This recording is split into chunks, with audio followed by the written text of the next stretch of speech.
If you like the video, please consider supporting James Corp on Patreon. Hello everyone, and welcome to another episode of Kickdriver, where we drive deep into Kickstarter games. And as you can see, we've got a few familiar faces, and we've also got... Do you prefer Liz or Elizabeth? What would you prefer? Because you did ask us what we wanted to call him. I completely slipped my mind about. Liz is good. Anything. Oh, kind overlord, please do not kill my character. I also respond to that. Okay. So we've got Overlord, Weaves, myself, and Jaywall. We're going to be playing this game that's on Kickstarter right now. I need to actually do some things as well while we're doing this. But what we're going to do, we're going to go around the table and get people to introduce themselves, and then we'll throw over to Liz, and she'll be able to fill us in what we need to do and stuff like that. So we'll start at the top. Weaves. Hello, I'm Weaves. I normally play in the Sunday game with James, and I haven't played a huge amount of RPGs actually, so this is going to be fun and new and exciting. Jaywall. Yeah, hi, I'm Jaywall. I'm usually on the Tuesday stream playing Kickstarter RPGs. I've not played a whole lot of RPGs myself either, to be fair, despite the shelves behind me. You just buy them all. I just buy them all, yeah. But I'm looking forward to playing this, definitely. I'm James Corp. I'm the hostess with the mostess. And as you can see, I've been playing RPGs for a very, very, very long time. But yeah, other than that, it's great. So, Liz, what about you? Hello, everyone. My name is Liz. Also been playing RPGs for a very long time. I'm going to run the game today. I am the creator of Afterlife, which is on Kickstarter right now, and I am very excited to play. So, can I just jump into it, I guess? Yeah, please go ahead. All right, so we are playing a game of Afterlife Wandering Souls, and what the game is all about is you play someone called a wanderer. So you are someone who has died, but you didn't end up where you were meant to go. So you didn't go to heaven, you didn't go to hell, you didn't get reincarnated, you didn't go into a vast nothingness of nothing. Instead, what happens is you take a very long boat ride to a place called the Tenebris. And what Tenebris is it's an endless desert which you need to wander. And the reason you need to wander is one, well, you know you're not meant to be here. And two, you've lost all your memories. So the way in which you find your memories is you go into places called limbos, and these are kind of like different planes, and their entranceways dot the Tenebris. And within these limbos, you're able to find memories of who you once were. And in the game, once you find all your memories, you're basically able to pass on. So that is what we're doing today. You guys are playing a crew. And what a crew is a group of people who took the boat ride from the world of the living to the world of the dead together. And because it's lonely to travel by yourself, and because it's very dangerous, you all have been shoved together and have decided to travel with one another. That's the basic premise of Afterlife. We are going to do a little bit of character development. For anyone who's watching who doesn't know, these lovely people have been kind enough to play with pre-generated characters, so we're going to do a little bit of character building at the start so they get a feel for who they are, who their characters are. And then we'll actually get started. We'll talk about the world and what your wanderer feels about the world. But I'm going to quickly go over mechanics so that everyone kind of knows how Afterlife runs. And then I'll also be helping you throughout the game. So if you're ever lost or anything like that, just say, hey, Liz, I have no idea what's going on. And I'm so confused. I will attempt to assist you in any way I can from the digital ether space, which is my computer. Right. So the most important thing that you need to know about checks in Afterlife is that you always roll with something called your core. plus an attribute. So each wanderer has 3 core stats: their body, their mind, and their soul. And these core stats are linked to different attributes. So for example, body has dexterity, stamina, strength, and so on and so on. And you guys can see that on your digital character sheets. So when I ask you to make one of the attribute checks, so for example, let's say Weef's character wants to punch someone in the face, because that is a normal thing in which people want to do in roleplay games. I would say, well, that's probably going to be a strength. So can you roll? And then you would roll your strength plus your body in D6s. When you roll your D6s, a 4 to a 6 is a success. And I will tell you how many successes you need. Normally it's 2. So then you would roll 3 dice, 4 dice, however many it is, see the result, and that's it. As you'll notice, your stats aren't that high at the moment, but there's things that can assist you. So what can assist you when you make your checks is your concept pools. So you can see there are 3 concept pools, or if you're watching, you cannot see, but I will explain. There is ferocity, lucidity, and generosity. And these are linked to your body, mind, and soul. I'm sorry, did someone say something? Yeah, I said I could show it. Oh, cool. That is awesome. So body is linked to ferocity, mind is linked to lucidity, and soul is linked to generosity. You can spend these pools to give yourself automatic successes on your check. So let's say, going back to Weave's character wanting to punch someone in the face, I say it's a challenge of 2. She rolls and she gets 1 success. She could spend a point of ferocity, because that's linked to body, and make that 2 to make it a success. And you can mark down how many points you use in the second empty column there. Once your pool is empty, it's empty. And normally what happens at the end of the session, when you guys take like a longer sleep or a rest, it's going to refill, but that won't happen this session. So spend your points if you got them, and woe be you if they go empty. Okay, what does the T stand for there? Temporary. So you can, your permanent rating. So for example, if you use a point, then you could put 2 points in your temporary, just so you can keep track of it for yourself. Okay. And then we have your vitality pools. And again, everything links back to the core. So your health is linked to your body, your hunger is linked to your mind, and your will is linked to your soul.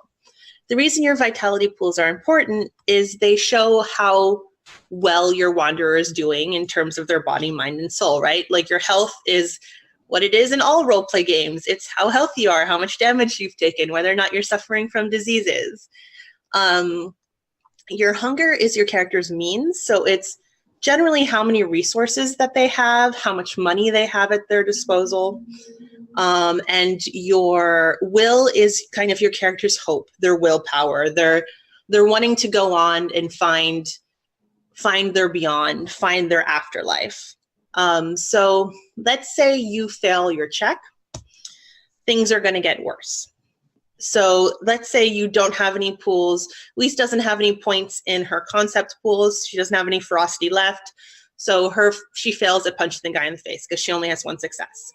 So I could do a couple of things. I could give you damage in one of your vitality pools. So I could say, well, instead of you punching the guy, he punches you. And then I could give you a point of damage in your health. But I could also introduce a plot twist. So I could say, you fail at punching him, right? And he calls for more guards. And now you guys are surrounded by not 1, but 5 guards. What are you guys going to do? And so on. So that's the basics of the mechanics. Does anyone have any questions yet? I'm going to explain the other stuff on the character sheet as well. Pretty straightforward, yeah. One thing is, normally in Afterlife, you kind of, as a player, you get to decide what you're like, how you're going to attack the situation, how you're going to deal with it, and you'd actually tell me what you're going to roll. So you could say, like, instead of using strength to hit somebody, because, like, you know, you can brute force it, you could be like, well, Liz, I want to be intelligent about this. I want to use my intelligence to kind of hit him in a pressure point, and you could argue that to me, and you could use a different pool. Because this is your first time playing the game, I'm just going to call for checks. And if you disagree because you see a word that looks handier, I will, we can talk about it and do that. I have a question. Yeah. Some of these attributes I don't have any points in. Does that mean I can't use them? Not at all. So it doesn't mean like these, when you have points and attributes, it just means it's something your character is actually focused on. Okay. But then you would just roll your core instead. So you would roll your core +0. Yeah. All right. There are a couple of things, other things that can help you with your check. And two of the things I'm going to explain now are your approach and your talent. Every wanderer, when they take the boat ride from the world of the living to the world of the dead, they're given an approach. And an approach is actually a martial item. It's a sword, it's a shield, or it's a bow. But these items are special because, one, they're unique to your wanderer, so they look a different way. Like you could have, what have I had before? I think I've had 2 swords that looked like chopsticks at one point, or no, they looked like knitting needles. That's what they were. We had a bow that kind of like was made out of money. We'll describe your approaches in a second based on the character that you've created. But how your approach helps you mechanically is that you can use them within your action to give yourself a +1 dice. And the way in which you do that is, for example, if you have a shield and I'm saying now, okay, well, the guy's going to punch you back, right? There's guards, they've all surrounded you. Now they're just going to attack you guys. J-Wall, for example, could say, well, I'm going to throw up my shield and block. And you'd still have to roll your core plus your attribute. So we could argue maybe that's stamina, but you would get a +1 die from using your shield. So you can kind of think about how you want your approach to work. Because, for example, there's also people who have used their bow as something that can shoot emotions at people. So, for example, James is trying to lie to somebody. James is doing horribly because, it's just not his day. I'm not very good at poker face, yeah. We could say, J-Wall could say, like, okay, well, I want to use my bow to kind of shoot some hopelessness into the guy that James is talking to. I would say, that sounds great. Like, then I guess you're going to roll a charisma check, for example, and you can get a +1 die to that. And if it's a success, then James will have more success, et cetera, et cetera. The only thing is that once you establish something about your approach, so for example, if J-Wall says, okay, my bow shoots emotions, then your bow isn't going to go and shoot arrows at people, right? Because it's something that shoots emotions at people. So once we define your approach, the more unique it gets, but also kind of the more limited it gets in terms of like, I can just do anything at the start. So that's one way to give yourself a +1 die to your check. And the second way is your talent. So at the bottom of the character sheet, you can see, for example, J-Wall's character has numerology, and the talent description is divide creatures in front of you. Again, this is the same as your approach, in which you can give yourself a +1 to your check by using your talent, and you get to define kind of how your talent works. So you could say, my numerology literally divides people, like I can just split up 2 fighting people. Or you could say, these 2 people are having a pretty cordial conversation. They're enjoying talking to one another. I'm going to divide them kind of socially, right? Like I'm going to make them get in a fight. And it's the same thing with your approach, that once you define your talent and you continue to do that within the bounds of what you've already defined, it gets more and more specific, more unique, but also more limited in terms of what you can just randomly say. I genuinely thought you were about to say it tears them in half. You could also do that. Okay. You could also do that. I mean, that's pretty violent, but sounds useful. And then finally, you have death marks. And your death marks are they each have an ability. So for example, I see Weef's character, you have the ability which says reduce the challenge you face by 1 with checks involving streetwise knowledge. So if you guys head into a city, Weefs could say like, hey, this makes sense. We need to find something. I'll take a -1 to my challenge. And I'd be like, that's fair. That's what your death mark says. The other reason the death marks are thematically important for you guys as wanderers is that you have them all over your body. They're kind of like tattoo tags. And each of them are keyed into a memory. I was going to mercilessly pick on each of you to randomly generate backstory for your characters. And I will, because you are the host, James, and I feel like it's only right to pick on the host. Okay. We are going to talk about your character a little bit first. So you are playing Grayson, and you are a sword. Yep. I would like to know a couple things about Grayson. One, I'd like to know what Grayson looks like. And then second, you already have one unlocked death mark, which means you've already gone through a break. You've already experienced a memory of your past life, and you know a little bit about who you were. And your memory is, I found a gift from someone else I thought was lost. I'm going to delete this end part. So I would like you to tell me a little bit about what your character looks like, and also what was the gift, and tell me a little bit about the memory. So he's probably Caucasian, dark hair, maybe grey in hair. Was this a traumatic death, or do you not know? I mean, you don't know. So okay, yeah. So I'm gonna say he's like, yeah. So he's not like me. He's got hair, so yeah, he's got dark hair. He's probably in like a bowl cut, I guess, from the 90s, and it's slightly greying on the side. And he's constantly got an 8 o'clock shadow.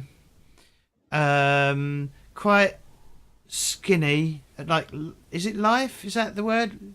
Life, yeah. Yeah. He's probably wearing like a leather jacket or a biker jacket.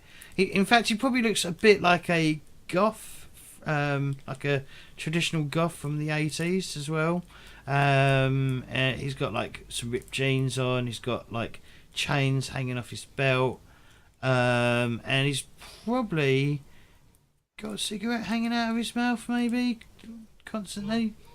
And no, maybe he hasn't got a bowl cut, because that doesn't really work for a goth, does it? Yeah, he's probably got like some sort of like long, semi-long hair that's all like swept to one side, and he's definitely probably got some tattoos on him that are like, you know, the Cure rules and Sisters of Mercy and stuff like that. And he's probably got a band shirt of probably the Cure, maybe, on his that he wears under the jacket. Okay. And yeah, and then I needed to pick something else, didn't I? Well, I have a very important question for you, because the Tenebris is an endless desert and it's sweltering hot.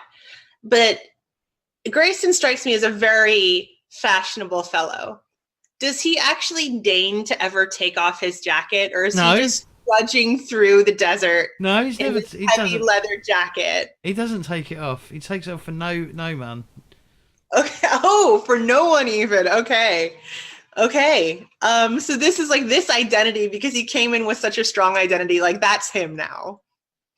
In that case, yes, please tell me about your memory. You found something from someone else. You found a gift from someone else you thought was lost. Tell me about this memory, Grayson. Sorry, I don't understand the memory question though. What is it? Sorry. Well, so basically what happens when your character gains a death mark is normally you click one of these, like you choose one of these powers and you say, hey, Liz, I want this power. Yeah. And I would put you in a scene from your past, and you'd relive this memory. And the memory prompt is, I found a gift from someone else I thought was lost. And a scene kind of forms around that. So my question to you would be, when Grayson remembered, where was he? Who was he speaking to? And what did he find? Okay.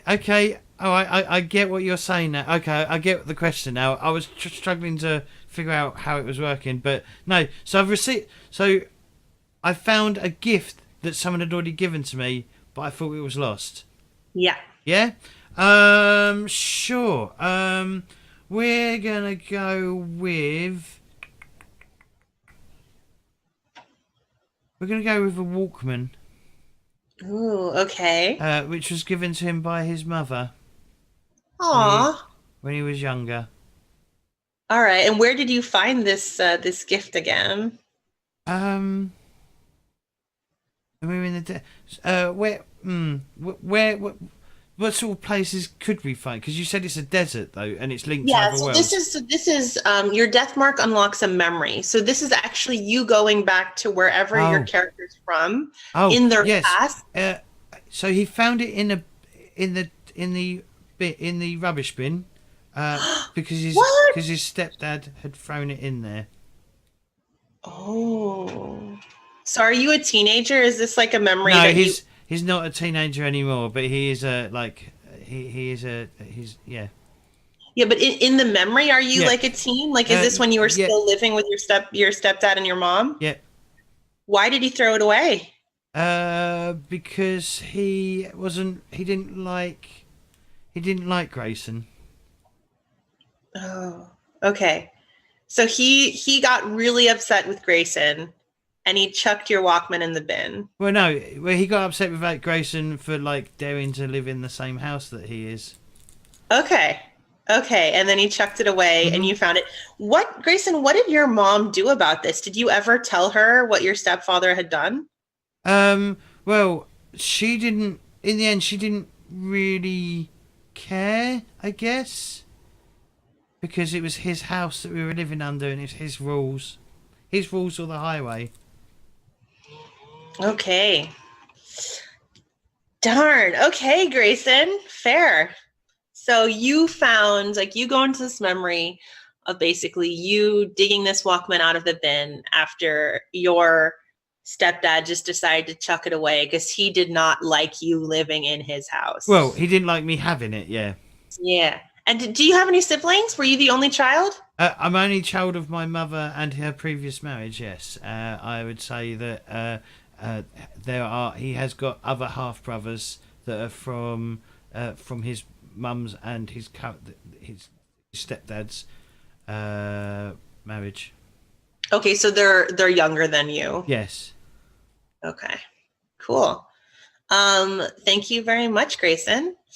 I am going to move to the next person I see on my screen, which is Jaywall. Yeah. You are playing Harper. Mhm. So I'm going to pose you the same question. First of all, I'd love to know what Harper looks like. Yep. And then I would like you to tell me a little bit about the memory associated with your unlocked death mark, which is, I stole something to punish someone. So first of all, Harper, what do you look like? Yeah, so Harper, he's probably about like average height, got brown hair, a well-groomed goatee, wears kind of like long flowing white robes, Okay. has a tattoo on each arm, signifying his past. Doesn't remember what they are at the moment, but they signify something in his life. Okay. And then he doesn't wear any shoes. He just walks around barefoot. And he has like an ornate pendant that he wears with an amethyst in the middle. Ooh. When you first ended up on the Tenebris, when you're kind of spewed out into this endless desert, Mhm. Was it startling for your character that you were shoeless, or was it just like, no, this is the way things were meant to be? Did you kind of rail against It seems normal to him. Seemed normal. Okay. So, and also the pendant as well. Yeah. Okay. All right. So we have Mr. Rocker and Mr. Chill. Well, this is going to be interesting then. I desperately want to know, Harper, about your memory because you stole something to punish someone. So where is this memory set? What did you steal? What did you steal? Sorry. Yeah. And who were you punishing? So Harper was punishing a king that he was a servant for. Oh, okay. And what did you steal? Yep. So it was late at night. The king was resting, and he wanted to get back at him for how he was mistreating himself and the others within the kingdom. And he snuck into his quarters late at night and stole his crown. Okay, you stole the king's crown. Yep. were you, so you were a servant. I mean, was this particularly, I mean, it was daring anyway, but I mean, like, were you a servant close enough to the king in order to steal this crown? Or was it like, I'm going to come from the kitchens, pass all the guards type thing? Yep. So Harper, like by his name, he was a harper. He played for harp for the king. And Okay. when he wasn't being mistreated by him, he was quite kind to him a lot, but as much as just to keep me alive so that I could keep playing music. Okay. And so you kind of snuck your way into the king's chambers, or did you like play him to sleep type thing? Yeah, I played him to sleep, let's say. Oh, okay. Okay. So is time not a thing? Is that? I mean, that's what I'm just thinking. Is, you know, when we all cross the we take the ferryman across the river. Is it is there no like concept of time, or is that not a thing? No, that's the strange thing, is that you're from the 80s. Harper is obviously from the Middle Ages, I would think. Or at least he appears to be, unless he was a very avid LARPer that he's going to get into later. He stole the King of Pompeii's crown, I reckon. Yeah, no, so time isn't a thing. You guys could all show up in completely different outfits and have no idea how you guys all got here at the same time. But yeah, thank you, Jaywall. That is very cool. You punished a cruel king. No, final question. Yep. You don't have to tell me what resulted in this, but did the king ever find out it was you? I mean, that might be why I'm here. Well, part of the reason. Okay. That's great. I think I'm happy with that. And finally, we are heading over to Weefs, who is playing Echo. So, same questions for you. I would very much love to know what Echo looks like. And then I would like to know more about her memory, which is, I was in a city, I sought the darkest place. So Echo has a gymnast's build. She's not super tall. She's quite stocky, very strong, very fit. And she sought the darkest place because she was looking for drugs. Originally to deal with an injury, and then she got herself addicted. And generally bad things happened. Echo, where were you? Like, what city was this? Do you even remember? I'm just going to go with London because it's the only city I really know these days. Fair. It was London. You were looking for drugs. Was this one of the first times, or was this like old hat for you? This is old hat for her. She was there doing a competition, so she wasn't familiar with this city, which is why she was seeking a place out instead of going to her own normal supply. Okay, so she is actually a gymnast. She was, definitely. She was. What's she dressed like? What does she wear in the Tenebris? How does she come into death? Yoga pants, trainers, casual sports you kind of wear. Okay. Jacket, zip over it. I mean, a jacket that zips up. Yeah. Like a running jacket style of thing. All right. Blonde hair, quite short, shoulder length. And when you were in this city, and you saw drugs, darkest place, best place to find drugs, was this at a point where your character was spiraling in some way, or was this a functional, I need this to get through the day, I'm going to go get myself some drugs? Bit of both. She would have told you it was functional and she needed it, but I mean, who is out in alleyways buying drugs if they're not spiraling? I mean, fair. She has a lot of, sports medicine type people to supply her with what she actually needs. And have her teammates, started to notice that there's and trainers and things like that? Did they start to notice? Is that why you kind of are going to these places? Or is it just you need something kind of harder and harder to sustain the high?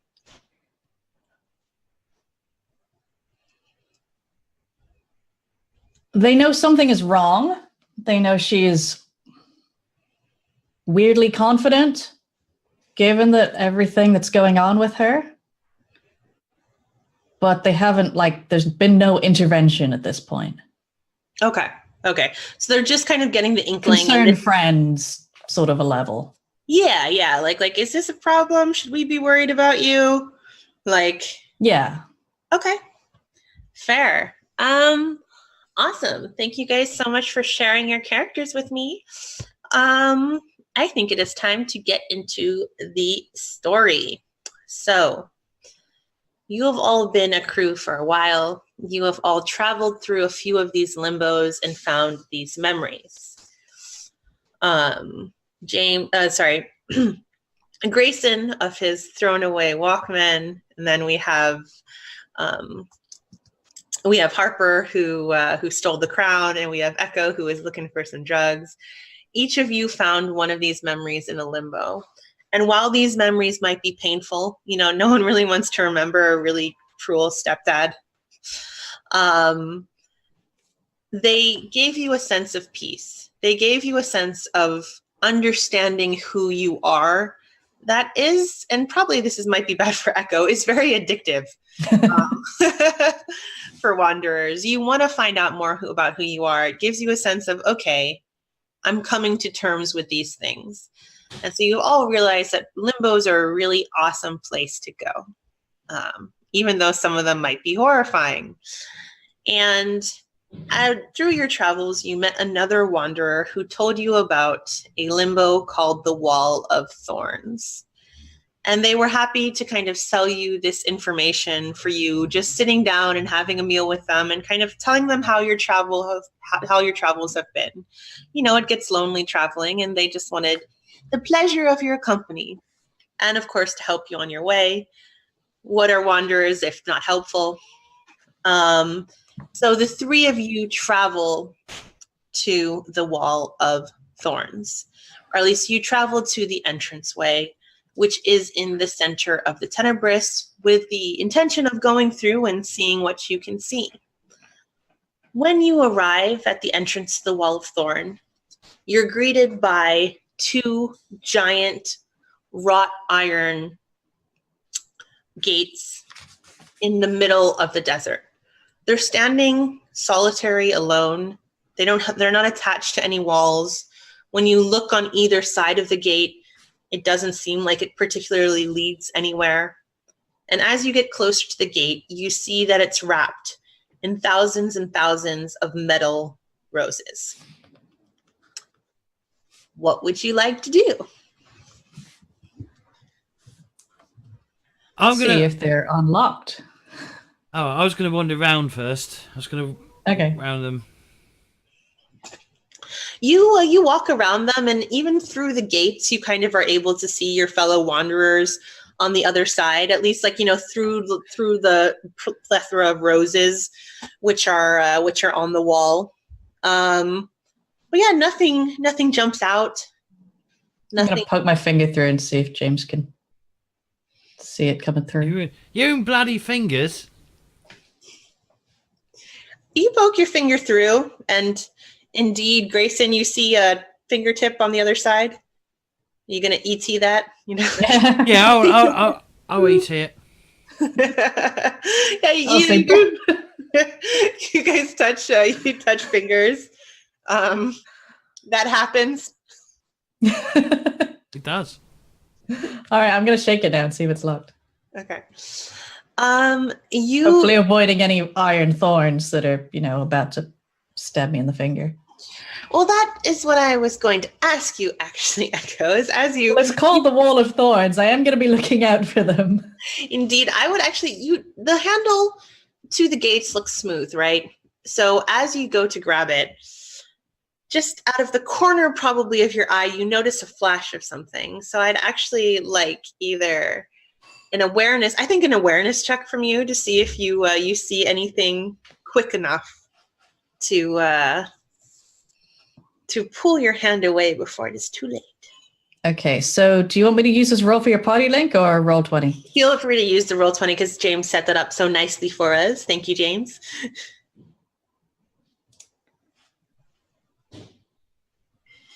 And I have 2 awareness and 3 mind, right? So that would be 5d6. 5 dice, and it is a challenge of 2. Okay. I have 1. 1 success. All right. Do you want to spend a point of lucidity to make that a success, or are you going to wait? No, I'm going to wait. Okay. So you grab the handle, and as you do, it feels as if you're kind of grabbing into shards of glass as you kind of pull open the door. And the gate drinks from you. Lovely. A kind of pulling on your hand as you're pulling as well. And you feel it just kind of like suck in a little bit of your blood. And, as you open the gate, you look through and you actually now see that there's something on the other side. It's kind of portally in gray. But there's a problem because indeed you failed your check. So things are going to get slightly worse for you. And the problem is that when you pull away, you see your hand is bleeding. And you take a point of health damage. Okay. And the wounds, they're really small. They're like teeny pinpricks. They don't look like they're closing. So your hand is just bleeding. Well, crap. I'm going to hold my hand up to the other guys and go, maybe don't touch the handle. Does anyone have a bandage?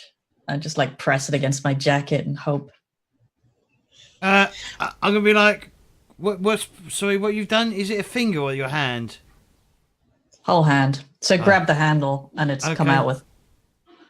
I'll take off some sort of I've probably got a handkerchief wrapped around. I don't know. They usually have A sweaty leather armpit handkerchief. No, thank you. Yeah, there you go. No, thank you. You keep that, Grayson. I mean, I can rip off part of my white robe and hand that to you to wrap it up. From the Middle Ages, it's probably worse than the sweaty handkerchief. Sweaty armpit leather handkerchief. You're assuming I'm from the Middle Ages. Could be a LARPer. Yeah. Could be a LARPer. Choose your poison, Echo. Or are you just I'm going to just hold this against my own? I'm going to take Harper's robe, bit of robe. I just wrap it around my hand and hope. Fine. Yeah, you see the blood soaking through, but you do see it stemming, but it's painful, obviously. Yeah. Would y'all like to walk through the portal? I'm bled for this portal, so I'm going in. All right, so you just march on in, Echo. You grab a piece of thing, you wrap it around your hand, you're going through. Yeah. All right, gentlemen. I'll follow as well. Yeah, I guess we're just gonna, lead ourselves into a trap. But sure, I'm gonna go in. Yep, I'll follow them because I've got to keep them safe. Is this the trepidation in which Grayson enters every limbo? No, I just folklore and all that malarkey, and we met a stranger on the street, on the road. He wanted to share a meal with us, and then thorns and hedges and stuff like that just reminds me of the Fae, and I've probably read a few books on the Fae, and being from England, it's quite it's not common folklore, but it is known folklore within England about the fairies and shit and bushes and yeah, I just feel like we're going into a trap, but hey. You walk through. And the gate, as you all walk through, you hear the gate resoundingly closing behind you. So you all stepped through the portal to another world, stepped through the portal to the limbo. When, as you step through, you all pretty much go through around the same time, despite Grayson's existential dread of fey creatures. So you all end up seeing the same thing about at the same time. And what you see when you step through And the first thing that really like strikes you from this bright land in which you came is that you enter a place with a rolling gray sky, which looks like it's on the brink of a thunderstorm. You see clouds and clouds as far as the eye can see. And because this sky is just so deeply gray, it colors everything around it. So the grass beneath your feet as you step out into to the limbo, it's green, but it still takes on kind of this grayish hue. And to your left, kind of stretching on into infinity, you see an incredibly high wall of roses. Do it. And as you hear like a "knew it" echo through the field, there's endless numbers of roses on this. This person must use some pretty good fertilizer, because there's rows upon rows upon rows as far as you can see, and also as high as you can see. You can't actually look over. You can't look over the wall to your left. All you see is these bright red roses, which are slightly dulled by the gray sky. And in front of this wall, you see a long snake tail, about 1 meter in height and width, rough diameter. And that is also kind of stretching as far as your eye can see. You don't see the head or the end of the tail of this beast. You all walk through. How tall is this wall? It seems like it stretches kind of ever upward. Oh, okay. So I couldn't put the acrobatic on my shoulders and lift her up to look over it. All right. Wait, so where did you say the snake tail thing was? In front of the wall. Okay, so it's like us snake wall. Yeah.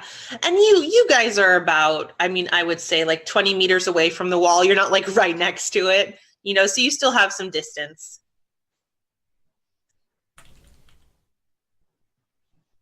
What's the other way then, apart from the gate? You turn the other way, and you see basically you look behind you and you see the walls stretching that way as well. And then to your right, basically, if you look to your right, it's just a gray-green field of grass. Are we in a maze?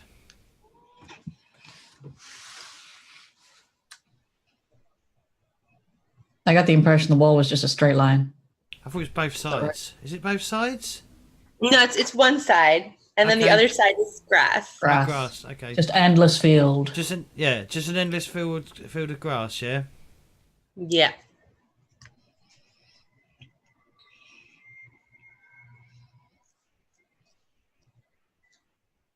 Is the tail snake thing tapering in any way? Or is it just the same size, all as far as we can see? Why don't you make me another awareness check? Why don't you just see what you can see in a more meaningful way, e.g.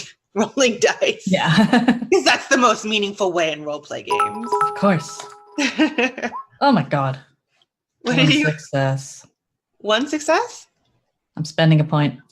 All right, fair. So you notice a couple things. First of all, you notice it tapering behind you.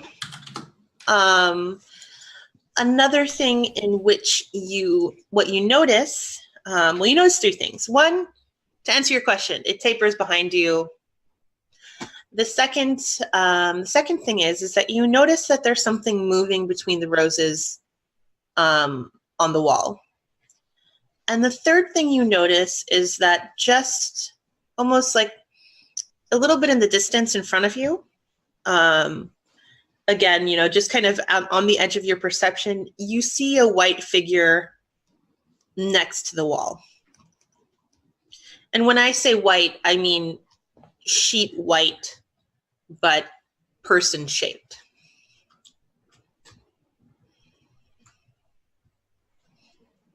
Well, I haven't seen this. Only. Echo. Yeah, Echo. Yeah. So I'm sitting here going, naked person shaped, or person under a sheet shaped, or just vaguely like could be a statue for all I know, kind of far away? Yeah, it's in the distance, so like all of those seem Okay. valid. Depending on, yeah. Well, I'm going to turn to the others and go, there might be a person over there. And if this thing is a snake, then its tail is probably that way. But also there's something moving in the wall. What's moving in the wall? I want to have a look. Are you going to get closer, or are you just going to try to... I'm not going to get too close. I'm not stupid. I don't want like the fawns to come reaching out and pull me into the tree. I mean, like, you're 20 meters away, so do you want to get like a good 10 meters away? Yeah, 10 meters. Yeah, 10 yards. I'll get 10 meters away. Yep. All right. So, like, you're now at the distance where you can kind of see a little bit closer. And what you see is that intertwined with all the vines that are like interweaving, making up this wall, you also see that there are hundreds of little snakes. They are obsidian colored, and as you walk closer, you get to your safe 10-meter distance, in which you estimate is 11 to 9 meters on average. You see a couple of them kind of poke their heads out and kind of hover, staring in your direction. Right, I'm just going to back away. Go back to the main group. Yeah, there's loads of snakes in that hedge.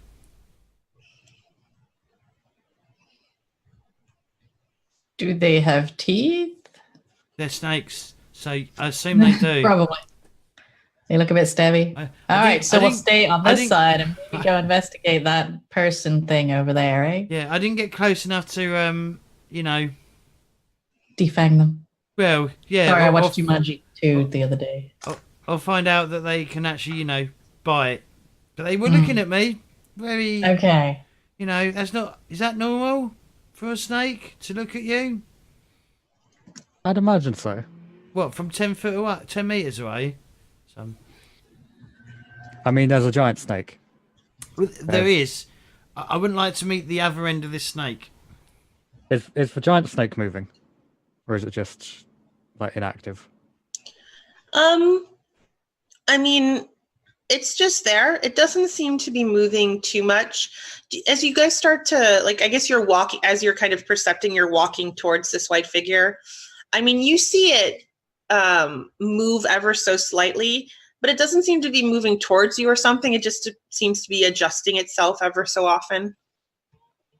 So like a snake at rest, just kind of squiggling about. Just chilling.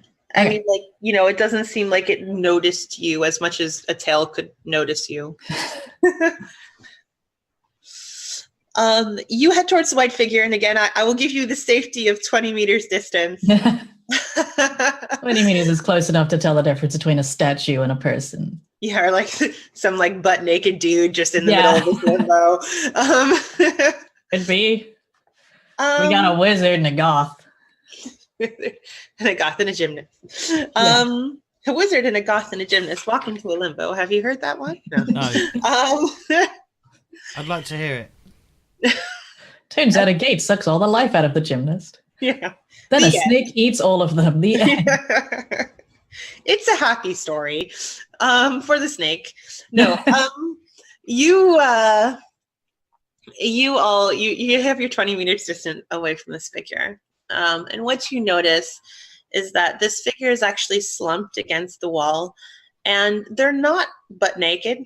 But they're wearing normal clothes. I would say it's like a woman. She's in a suit, like a pretty standard like suit that you could get at Next. You know what I mean? Like a business suit. Yeah, business suit, looks good, fashionable for the 2000s.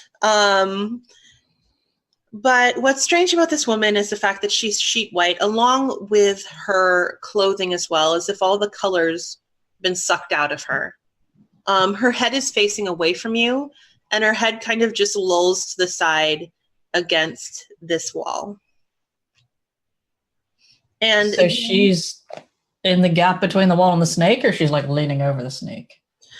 She's in the gap between the snake and the wall. Okay. And as you guys were walking towards this woman, you notice, because now that you're like aware that there's all these snakes in the wall, you kind of see them almost moving like a wave, following you guys as you head towards the woman. And when you stop, the wave kind of stops. So are the snakes like just in this little cluster near us?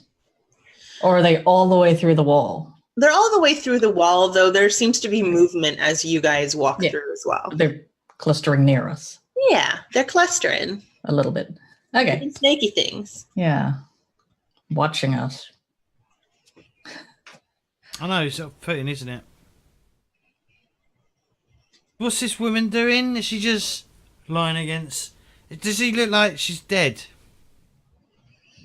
Yeah, I'm going to call out to her. Can she... I mean, we're already dead. I mean, is she further dead?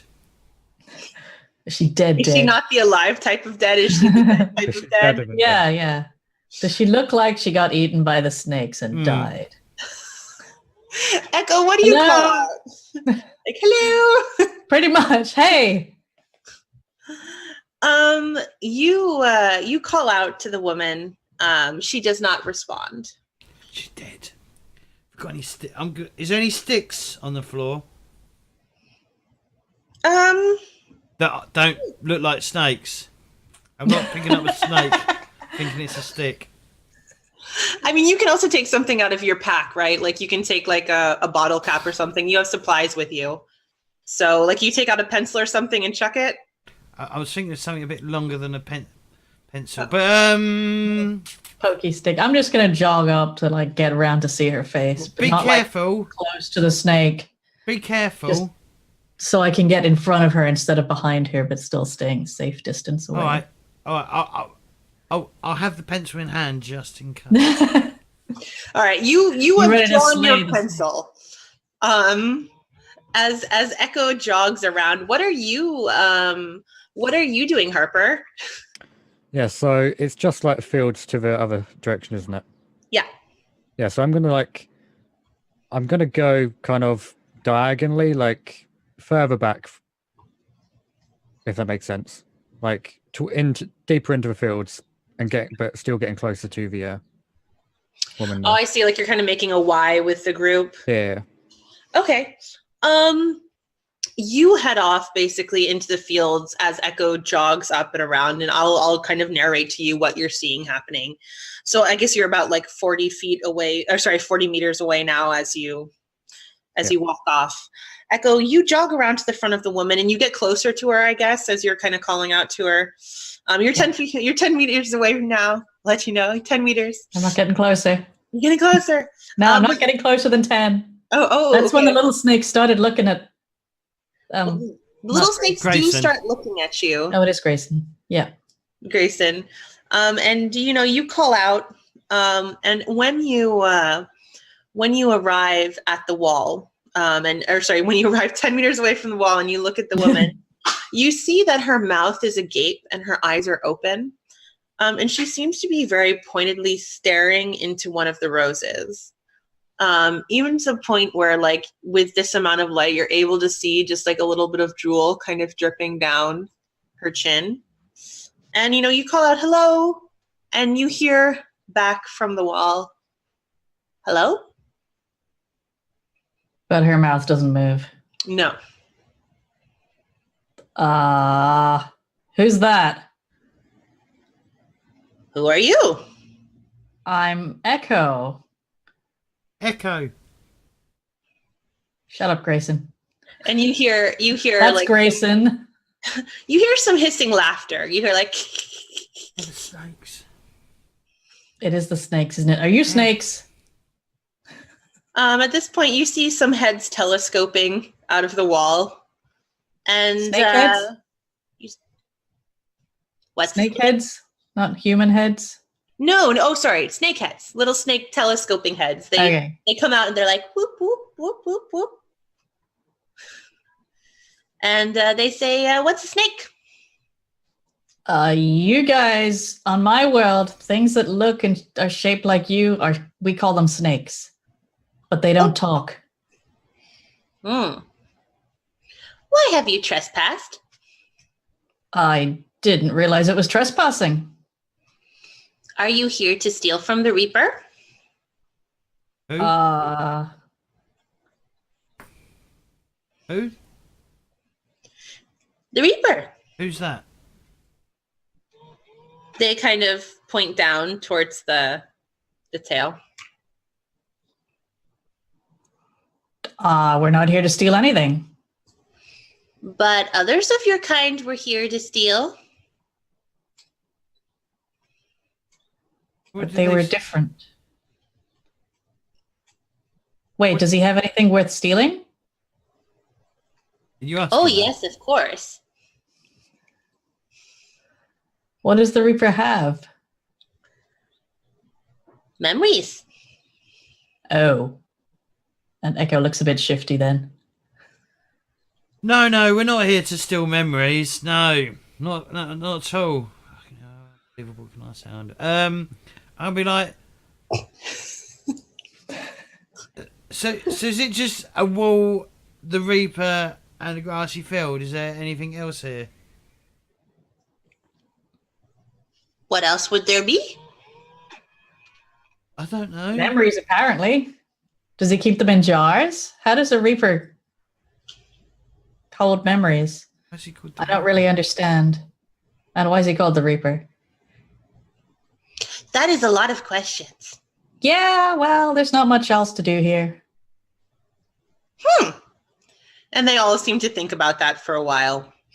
And it says, if you would like a memory, you should look into a flower. And then you hear, yes, that is a very good idea. One of the other really snakes. bad idea. Yeah. Is that what happened to her? I say, pointing at the lady. We do not know what happened to her. We are young. I need a bigger stick. I think you do need a bigger stick. You have your approach. Yeah, doesn't someone have a sword? Yeah, Grayson, you have the sword. You have a big stick. You have a big stick. You have Okay. arguably the biggest stick out of the group. All right. I'm gonna wave my stick around. No, I'm gonna I want to try and Maybe like. it's one of those big bows. I want to use the flat of Without a the. double Well, if I've got a thing. sword, then I want to use the flat of the blade, and I want to pull the woman off of the hedge. What does your sword look like? Like, is it just a sword? Is it? Oh, it like looks the top metal as sword? it looks metal as fuck. That's what it looks like. Yeah, definitely. It definitely looks you know, it's got a skull on it. You know, it's probably got snakes on it as well. It's probably like the hilt is like, so it's a skull and two coiled snakes, like, and they're and a head either side pointing up. You know, it looks like a. It's a album super cover. 90s metalhead. Yeah, it was Sword. earlier. Yeah, think like an album cover from like Iron Maiden or something. You know. I see this sword. Like, I have a perfect idea of what this sword looks like, and it is big and shiny, and definitely. So you are going to go over close enough to pry this woman off. Yes, please. Okay. Yes, please. Uh, I want to use the flat of the blade, and I'm just gonna push her off, or try and pull her, whatever way it works. You know, try and pull her off the like a pancake. You're like, Yes. Bloop. But I don't want to get too close to the wall because I feel like, you know, they're after a meal. Yeah. Or an I additional don't want meal, to touch the guess. snake either. And I'm definitely not looking at any flowers.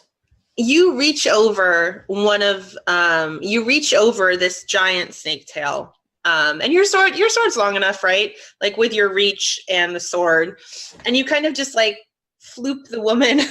I can't get away from the word anymore. You floop the woman off the wall. Flip the women off the roll, yep. And she kind of flops down onto that giant tail. And then I'll just quickly pull her off the giant snail. Snail? Tail. Tail. There's no snail. Yeah, I'd be alright if it's a snail. Maybe. Would you though? grab- It'd be all slimy. Yeah, now this is just like nice and warm and snaky. Like, okay. Anyway, And basking in the sun. you grab the woman. The moment she falls down, onto the like it's not a far fall. Like, you know, she droops down onto the tail. The tail twitches, and you grab her. So you know you complete and you complete your action, right? You grab her, you pull her towards you, and indeed she feels like a woman. Like she doesn't feel like a ghost, right? So you're not kind of grabbing at nothing. You're grabbing at a person, and you're kind of pulling this dead weight onto you. And I would say that actually, Harper, you see this first because you're at a distance. The tail not only twitched, but you see movement on the horizon. And it's moving towards your two crew members extremely fast. And Echo and Grayson, you experience this next, that the tail starts to condense slightly as if it's turning, and kind of wherever its head direction is, it's rearing towards you at a almost impossible speed.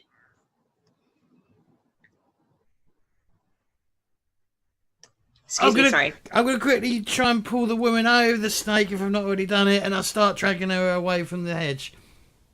Okay. Are you trying to run away from this thing that's coming towards you? Or are you just trying to get a little farther away from the hedge? Trying to get a little further away from the hedge, maybe. Okay. No, fair. Echo, do you want to do anything special? I'm tempted to get my shield out. Valid. If it's coming close enough that we don't seem like we can run. Yeah, I mean, like if you want to run, like, to run too, there's the gate and there's nothing. So you pull your shield out. Grayson, you've pulled the woman a little bit farther away from the wall, and at this point, the thing rushes up, and what you see attached to the tail of the snake is a giant woman. She is about 5 times the size of a normal woman attached to the snake tail, which is abnormally long. And her skin is this gray color. Her hair is a dark black. Her eyes are a blood red.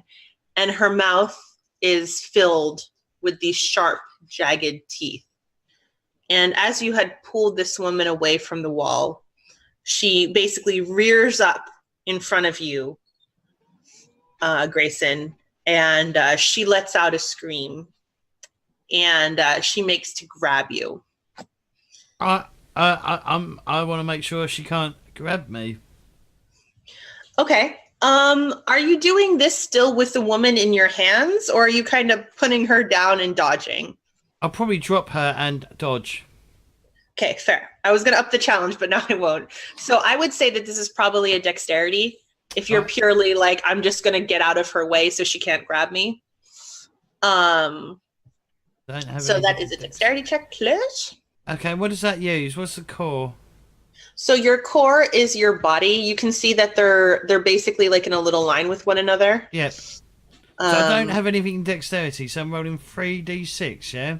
3d6, and the difficulty is, or sorry, the challenge is 2. All right. I've only got 1 success. 1 success. Mm-hmm. Would you like to spend a point of ferocity to make that a full success? To succeed in the challenge, excuse me, sorry. Yes. Okay. So you spent a point of ferocity, so you meet the challenge of 2. The woman goes to grab you, and as she does, she kind of like falls back down, like, you know, she kind of grabs past you, you dodge out of the way. She kind of slithers onto her belly, and she rears up again. Are you staying away, Harper? I will pull out my bow. Mm-hmm. And I'm going to shoot at her. Okay. So your bow is just a bow. It is a shooty bow. So my bow is in the shape of a harp. Yeah, fair. That's cool. And when I shoot it, it like tries to put them to sleep. Okay, so your bow doesn't necessarily do tons of damage, but it puts people to sleep. Yeah. Okay. So you're using your approach so that you get a +1 die from that. I think just shooting is most likely, I would argue, an awareness check, right? From a distance. Yeah. So you'll have mind 3, you have awareness nothing. So that's mind +1 die, so that's 4. The challenge is 2. Let's see what I get. 3 successes. 3 successes. You shoot your bow at this woman as she rears up, and she's kind of about to attack the both of your crew members. And you shoot it into her side, and she turns around for a moment, and she just pulls the arrow out, like giving 0 Fs, just like throwing it across like it's nothing. And you hear her in a voice you can understand. She, through a kind of gritted teeth in anger, she says, "Thieves." And she says, "Your kind are all the same. You come here and you expect," and she kind of blinks for a second. "You expect just to take, and at this point, she kind of she slumps over, and she's not fully asleep. She's not completely passed out, but you see her kind of crawling on the ground, trying to stay awake. She wasn't able to finish her monologue. What do the two of you do? I'm just gonna look at Echo, and then look over at Harper. Yeah. And go, "Did you put on the arrowhead?" I'm going to go. She's still awake. Shoot her again. I'll shoot her again. You're going to shoot her again? Yep. All right, another check, please. Are we supposed to shoot it? She's really big, and she seems pretty angry about us taking memories, and we want memories, so... You call, you're like, "Shoot her again!" Because, yeah. And then Harper pulls another bow into another arrow into his quiver, and is that a success? No. Wait, what? Oh, no, that's No, you said less than instead of greater than. That's why I said 4 successes. 4 successes. She again, she screams, "Thieves!" and you shoot her again, and then at this point she just kind of slumps down and she falls to the ground. Yeah, she's passed out. Well, I'm going to turn to the other two and say, well, if we're going to get some memories, we know they're that way, unless they come out of her somehow. So we should probably just go and grab some and then leave as quickly as possible before she wakes up. And I'm also going to go look at the wall and see what's happening to the baby snakes. Are they asleep too? No. The baby snakes are there, and you kind of see the wall shudder a little bit as you guys get close. Or as you get close, Echo. You see the snakes kind of... So... Sorry? I wonder if this Reaper is linked to the me pulling the woman away from the wall. Well, I think she was probably feeding, or the baby snakes were feeding on her, because the little snakes really wanted us to look into a flower, and I presume that's what would have happened to us. So, but sure, my argument is, people are coming here to get memories, but we're not stealing them; we're getting them back. Surely, this thing, the Reapers that stolen the memories. Potentially, yeah. That's one way to look at it. But given that there's approximately 1 million of them and 3 of us, I don't think we're going to logic them into anything. I mean, are we? We could try. We could do an aggressive. Or we could just go and grab them while she's asleep. Okay. All right. We'll go grab them while she's asleep. Let's pull this woman as far away from the bush as we can as well. Is she awake yet? I'm gonna try and. Yeah, I'll give her. Check whatever. I'll try and wake her up. By giving her a gentle, whatever. Slap to the face. Films. Yeah. A gentle slap to the face. You gently slap this woman on her face. Her eyes, kind of these kind of lifeless eyes, stare at you. They kind of move towards you as they roll around in their head. And she still has this gape on her mouth.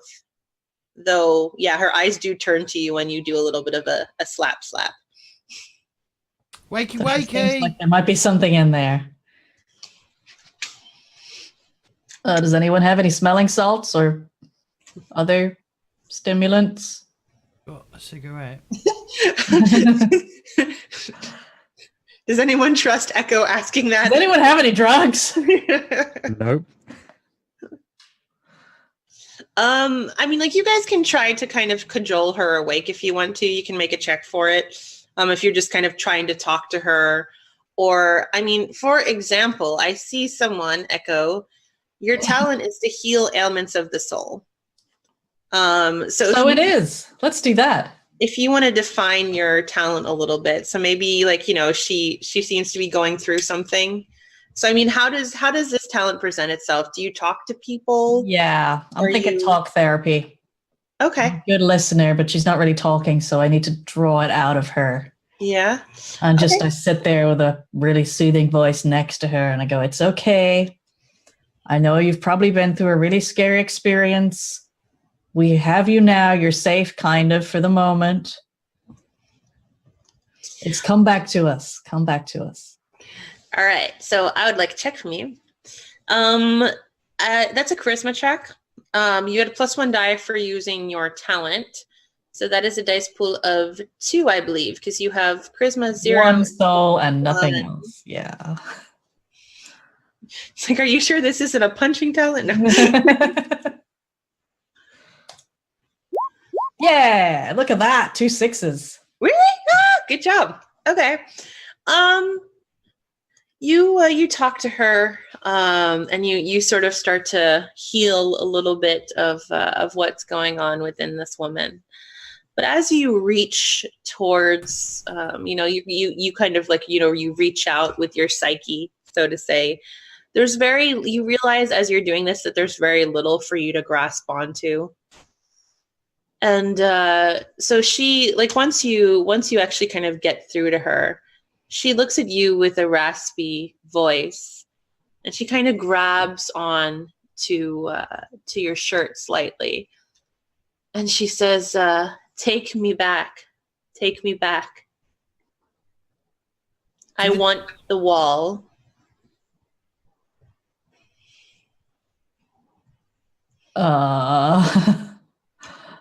Guys, I think the wall is sucking out her soul. Well, then we can't put it back on, then, can we? Because drug. I guess it's like a drug, is it not? Would it not? It seems to be like an addiction. Yeah, but she's dead. What else is there for her? Please. Well, there's always rest. Oh yeah, she is. Oh, good point. I forgot we're dead. We're all dead. We know we're dead, right? Yeah, Dave. We're all dead, Dave. We're dead. Yeah, we know we're all dead, right? Yeah. Yeah, there was that whole boatman thing. Yeah.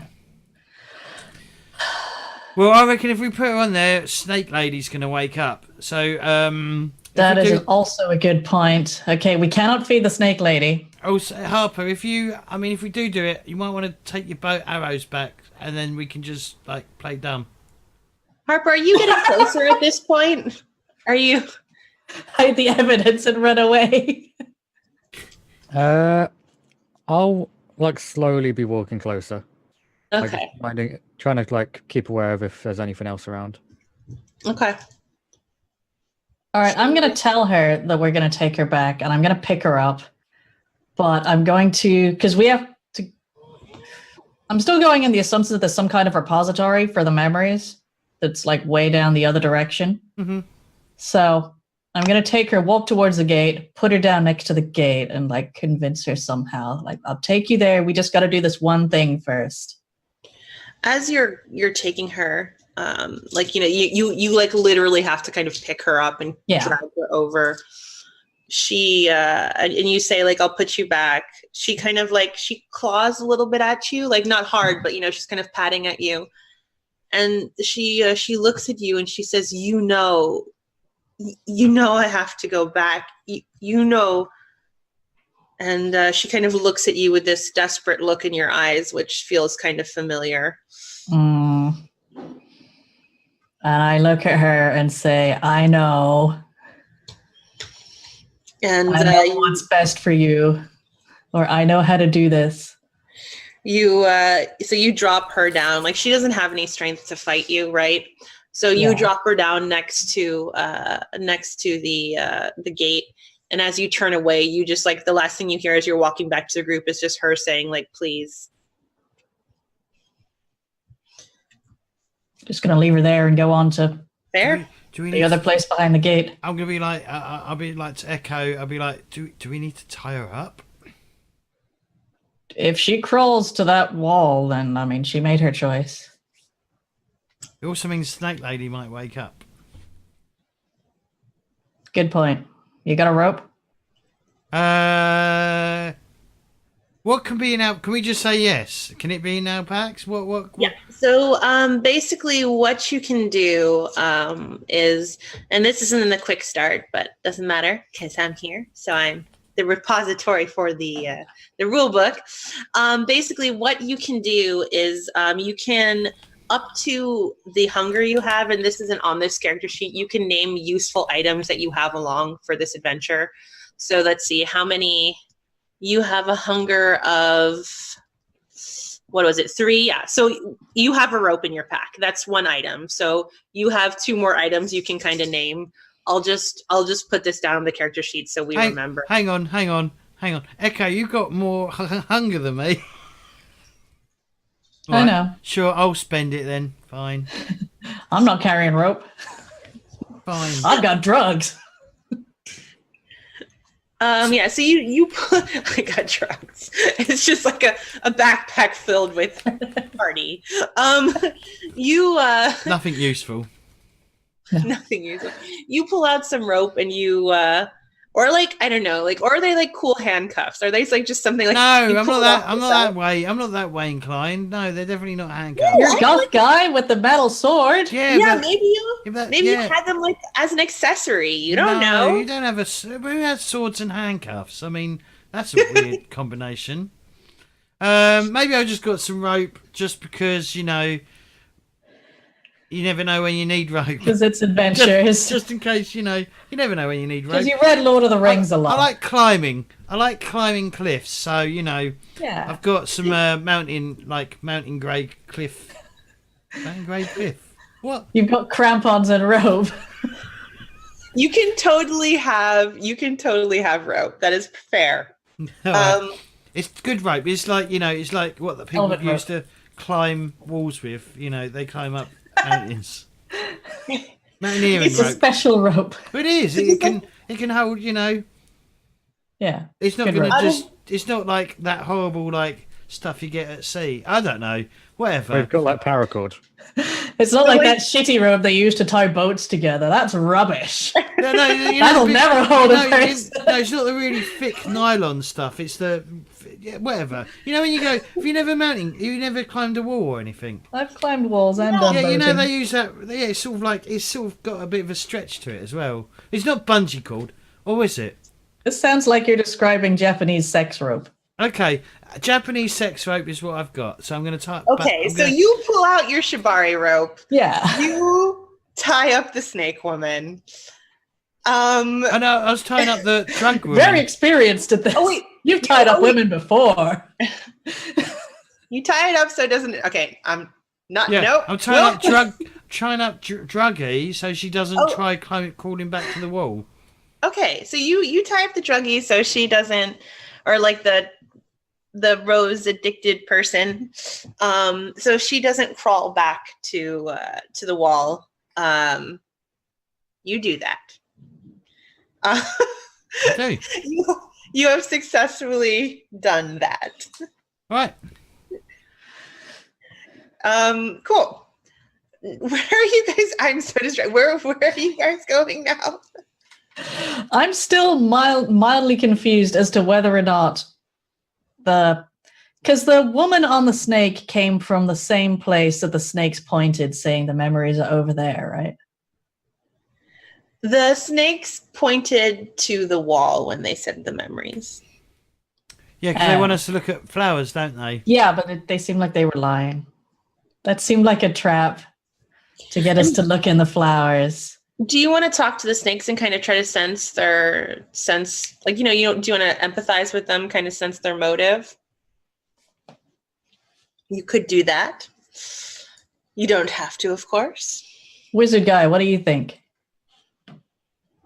Wizard guy with a harp. So, I mean, yeah, it's probably a better idea than taking like the swords to the wall. We can. You want to stab a wall of 1,000,000 snakes? No. I'm saying that's not a good idea. No. So yeah, we can try and talk to snakes. See if their intentions are true or like trying to harm us, I guess. I'm 100% sure they want us to just stare into a flower so that their big mom over there can suck our souls out. When I touched that door, that already sucked something out of me. Mm-hmm. Blood, probably. I don't trust it. Yeah, blood. It felt like more than blood, though. Right, well, if you want to talk to some serpents, go ahead. I just want to know where the memories really are. Well, just remember, though, in biblical terms, the serpents are generally not considered to be trustworthy. In biblical terms, I think we would be in heaven or hell right now, so I'm kind of glad that doesn't pan out. Well, I think we're in limbo, aren't we? Could be. Anyway, Harper, Yeah. do your thing. I just want to know where the memories are, and it's either going to be chopping down these flowers or... Grayson and Echo kind of diverge into one of their, like... little bickering sessions. Discussions about the nature of being a wanderer, and if you can be within limbo, and heaven and hell, etc., and the dichotomy of good and evil. And Harper, you approach the wall and you see one snake, kind of pop its head out and hiss. Yeah. Yes. I ask the snake about the memories. Like, whose memories are here? You shot the Reaper. We shouldn't tell you anything. What would it take for you to tell me something? Wake up the Reaper. Apart from that. Why did you shoot her?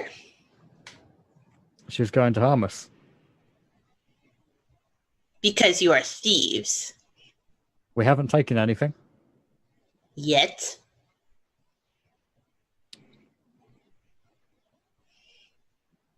Are you saying the Reaper owns these memories? No, she protects the wall. Protects it from who or what? It stops for a moment and it repeats itself. It says, she protects the wall. Why does the wall need protection? Everyone needs some type of protection. And what would happen if these memories were taken? She says, or like the little snake stops for a moment. It says, well, I don't know. but they should not be taken from here. Has anyone ever taken any? Yes, your kind. Just How did they do that? recently. Thief? Hiss, hiss, hiss, hiss. You hear the whole wall like hiss. How did they steal them? Are you trying to trick me? No?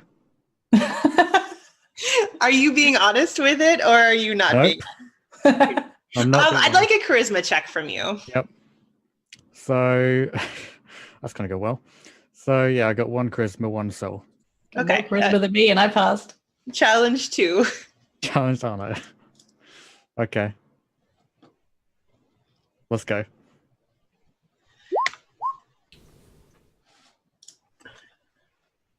All right, you have 1 I- success. You can spend a point of, I don't know how many points. I've 1 generosity. You can spend your point of generosity if you want to make that a success. I will do that. Okay. And so your question was, how do they steal the memories? Yep. It says, well, you take one of us out of the limbo. But you are not thieves, so you would not do that. I nod and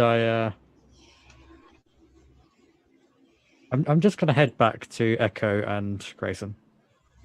But if you remember what it says in the Bible about, Adam and Eve, and it was the serpent that tricked them into eating the apple, and that's why serpents are considered not trustworthy animals. And obviously a serpent Actually is a believe snake. in the Bible? Are you a No. creation? Well, we're in limbo. I mean, now, I wasn't, but now I am. Maybe. I don't know. I don't know if there's a heaven. Well, there must be. I don't remember anything about a giant wall of thorns and a bunch of baby memory snakes in the Bible. Well, true. I don't remember that. But then again, no one had died when they wrote the Bible. So what's Grayson's suggestion? We could just ask the snakes to come with us? What? Why are we asking the snakes to come with us? I weren't listening. I've assumed that Grayson has told us about the conversation. But Oh, I well, could be I'm wrong. waiting for him to roleplay it because I haven't, in game. I don't know. Yeah, But I've gone up to you and I've told you just what the snakes told me. what did the snakes tell you? The snakes have told me that the memories are the snakes, and the thieves took them before to get memories. What, are they lying? No. You want to find out? How do we do that? Well, but if they were lying, I thought that was about the flowers, though, no? I don't know. Sounds a bit too easy just to grab a snake and run. Can't be that Well, easy. I'm not saying we can should it? grab a snake and run. They seem pretty adamant that that's stealing. I mean, like, I was Echo saying said, we like, could invite them. Yeah, we could invite them. What, for like dinner or something? Take them on a journey. Yeah, new adventures. See the sights. All right. Make some friends. I'm gonna turn to the snakes at the wall and go, so would any of you like to come on a journey through time and space? I have candy. Step into this van. Snake candy. Mm-mm-mm. Okay, so you turn. So you get a bit closer to talk to the snakes as well. 10 foot. That the brave snake, sticks its head out again, and you say, "Would you like to come with us?" And the snake says, "Why would I come with you?" Well, all you can see right now is a grey sky and a field and other snakes. Out there, there's more stuff to see. Interesting things. Sights, smells, new experiences, Colors. colours, other than green and grey. Red. Red. Sometimes we have blue. What is blue? It's a different color. It's like green, but not. How do you describe a colour? Grayson, can I get a charisma check from you as you're trying to convince these snakes? Just, you stand there describing Blue. So I've only got 2 dice on this. Excellent. You have 2 dice. Your generosity. And your generosity if you need it. Let's see. What is do you have anything that can assist you? We can slink into the shadows. I don't think that's going to help you. And I don't think your epic sword is going to help you in this either. Sorry, what? I said I don't think your epic sword is going to help you in this either. So you got 2 dice. Awesome. 1 success. Do I need 2? Yeah, you needed 2. Do you want to spend the Yeah, point? I'll spend a generosity. Okay. The snake says, I would like to see this Blue you speak of. I do not believe it is real. Oh, But the Reaper has told us if we leave, we will die, like our sister who is taken. What sister? what? Yeah. The sister who was stolen. By your kind.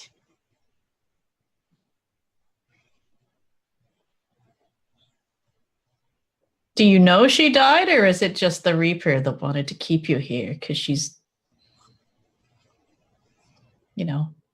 she wants to keep you in this wall? The snake seems to be thinking about that for a while. It says, no, she was quite worried. The Reaper loves us. We want our sister returned. You return our sister, and we will show you how to get the memories. That sounds fair. As long as it's not looking into those flowers. Is it looking into those flowers? Safely. I'm going to try and figure out if they're telling the truth. And how long ago did your sister depart?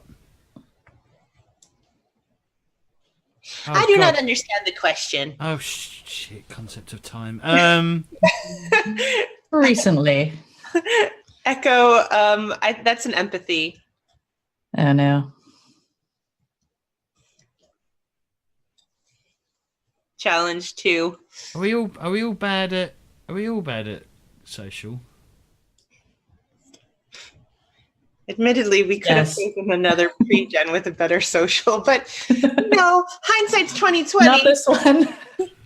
Awareness? Can I use awareness? Mind? Like, I mean, are you, like, in terms of awareness, are you just trying to see, like, percept if the snake is lying, like, in terms of, like, being a bit dodgy? I mean, I would say yes, but I would up the challenge. Yeah. Because, like, I would say it's challenge 3 then, just because, like, you have to try to suss out whether a talking snake is lying. And yeah, because I'm sure they were lying about the flowers last time. Okay. So for them to be like, oh no, it's still the flowers, but now it's different. I'm pretty suspicious of that. Okay. But maybe they have a slightly different tone. Yeah, so I would say, like, it's like an empathy with a challenge of 2 or an awareness with a challenge of 3. All right, can I go with the awareness, please? Fair. Go ahead.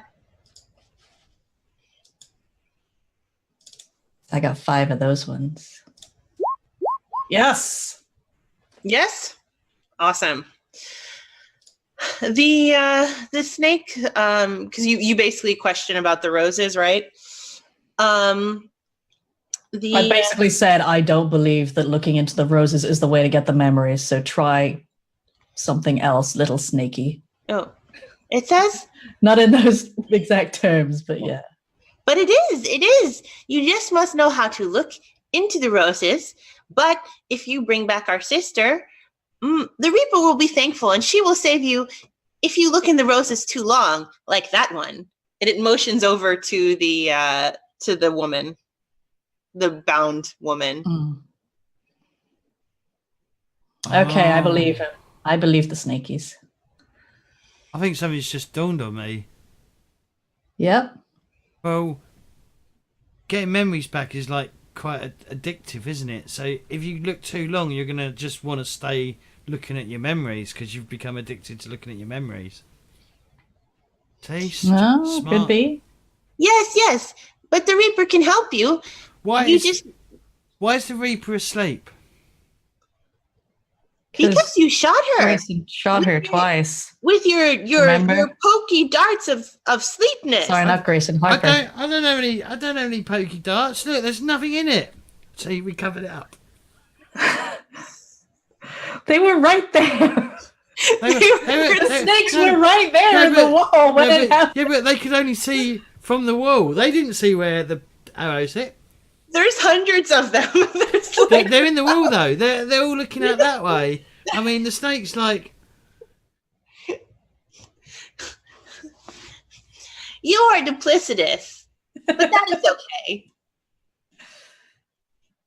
That's what the snake said to you. So I reckon that it was that traveller guy that we bumped into who told us about the place. I'm gonna ask the snakes to describe the person that stole the sister. Okay. I'm going to ask. Well, Jaywall, you have been quiet. Mm-hmm. What is one defining feature that a snake would remember that the wanderer you met told you about the Wall of Thorns? Something that the snake would remember about the Wanderer. How they smelt. How did they smell? How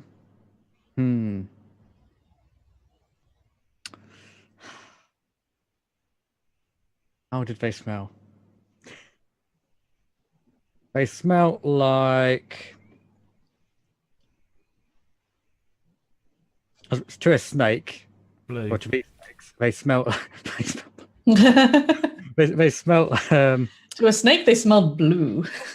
like... A snake would describe it as distrust, which probably doesn't help us, but... Thanks, Jaywall. Yeah. Thanks.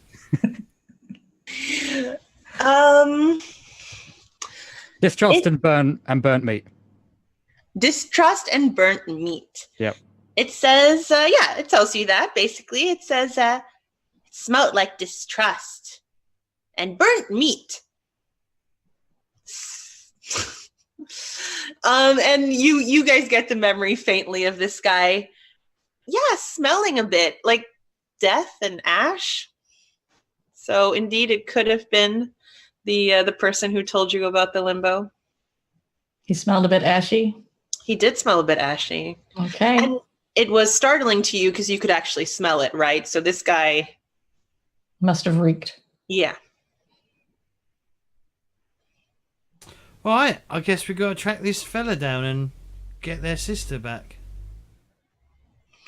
Oh, thank you. You are duplicitous but kind. What does that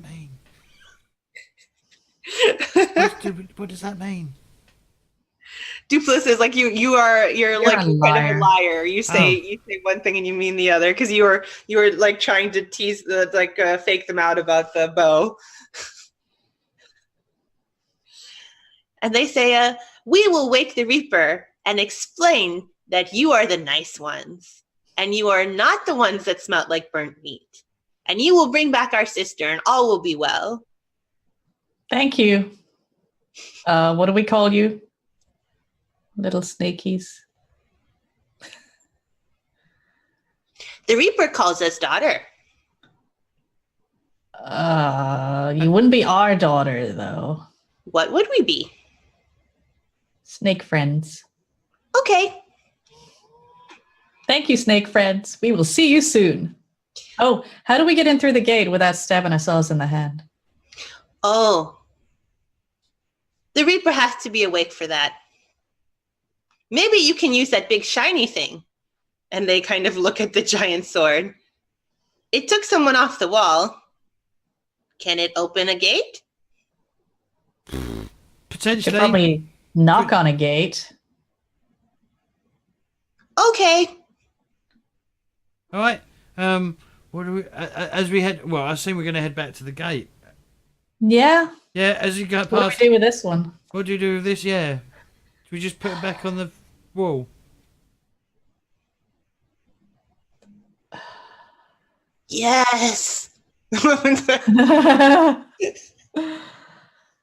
Oh, why not? Or we could just let her sleep it off. Is that how it works? How is she at the moment? Is she like awake? Is she wriggling? She just going, yes. Yeah, she just like she's like lying on the floor where you guys left her, and like as you're talking over her, she just says like should we put her back on the wall? And she's like, yes, type thing. She's not struggling or anything. She doesn't seem to have the strength. On the one hand, I'm uncomfortable about this because this is like enabling addiction. And if that had happened to me, then I would have been in a lot of trouble. But on the other hand, she's dead. Is she dead though? We're all dead. We are dead, yeah. All right, so wrong concept. Yeah. So what layer of dead is she? Yeah, so you guys know that the dead can actually die again. So you guys can kind of experience a second death in terms of taking a lot of bodily damage and just stopping existing. Oh. But in Afterlife, that's very hard because as a character, as a player, you can choose to kind of chip away at your character's will, their hope to go on in order to keep living. So yeah, you do know the dead can die. Maybe we shouldn't put her on the wall then. Maybe we should try and we'll leave her here. She's not going to go anywhere, is she? No. We'll put some food in her mouth or something. Well, it's not like there's a memory rehab out there that can fix her. Well, I mean, yeah, but there's we could cold turkey her for a bit, see if that helps. Is that going to bring her soul back? Sorry, what was that, J-Will? You want me to put her to sleep? Can you put her to sleep then? Yeah, that would probably be the best my bow harp solution, to be honest. Instead of just leaving her suffering here, we'll let her sleep for a while and see how she is when we get back. Good idea. But does your bow put some people to sleep then? Really, James? Did your character not see the arrows? No, I was too busy dodging. Okay. So you just thought she spontaneously fell asleep with arrows stuck in her. Well, she pulled one out like it was nothing. Yeah. Okay, so J-Wall, you take an arrow and you kind of like poke her gently. Yeah, she's just lying there, like barely able to move, and I'm just like, yep. Yep. Okay. Yeah, you poke her and she passes out quickly, right? It's not like the snake woman who had like a lot of strength in her and her like passing out took a while. Like this woman just she just closes her eyes and her head lolls down. I guess you guys turn her onto her side like a drunk person to make sure she doesn't like put her in the recovery position. Mm-hmm. She doesn't swallow her tongue or puke up. Yep. Yeah. Okay. Fair. And then Did we untie her? Did we untie her? Are we untying her? Yeah, I might need the rope. All right. You untie her, and you leave her there. And I guess you use your various you use your sword to kind of push down the handle, and you guys walk through out of the limbo. You have all heard about this man that smells like burnt meat. And what was it? Deception? Distrust. Distrust. You've connected that to the wanderer who gave you information about the limbo. And you remember the last place you met him. So in the Tenebris, there are gates to limbos, and limbos are like other worlds. And there's also places within the Tenebris called mirages. And these mirages, or these places, are called mirages because they're located in the actual Tenebris. But they can be anything from a forest to a city to a town. It's just what the inhabitants of a Tenebris call the Tenebris call like a place. And you met this man in a specific mirage. And I would like you guys to create this mirage for me, actually. So I'm going to go to Weefs. What? I can't write while looking at the camera. Hang on. Okay. What did this mirage look like? It can be anything you want. I think it was a collection of tents. Okay. So it this was was like a big marketplacey campsite. okay. And do people, is this a moving mirage then? Is this something that... No, it's more of a permanent campsite. So the people and the stores, and they will come and go, but the actual location is the fixed. is permanent? Okay. Yeah. And is there anything, what type of tents? Are we talking like big circus tents? Or are we talking kind of like the deserty camping tents? Yeah, that's more like the deserty camping tent. So quite small, the kind of thing you can pack up on a couple of horses or camels or whatever your transportation animal of choice is. Okay. And in that case, I have a question for Jaywall. Why is this mirage built out of tents? What's the necessity of this? Are there storms? Is there something that necessitates these tents? There's lots of thieves in the area, and they need some way of like protecting the goods.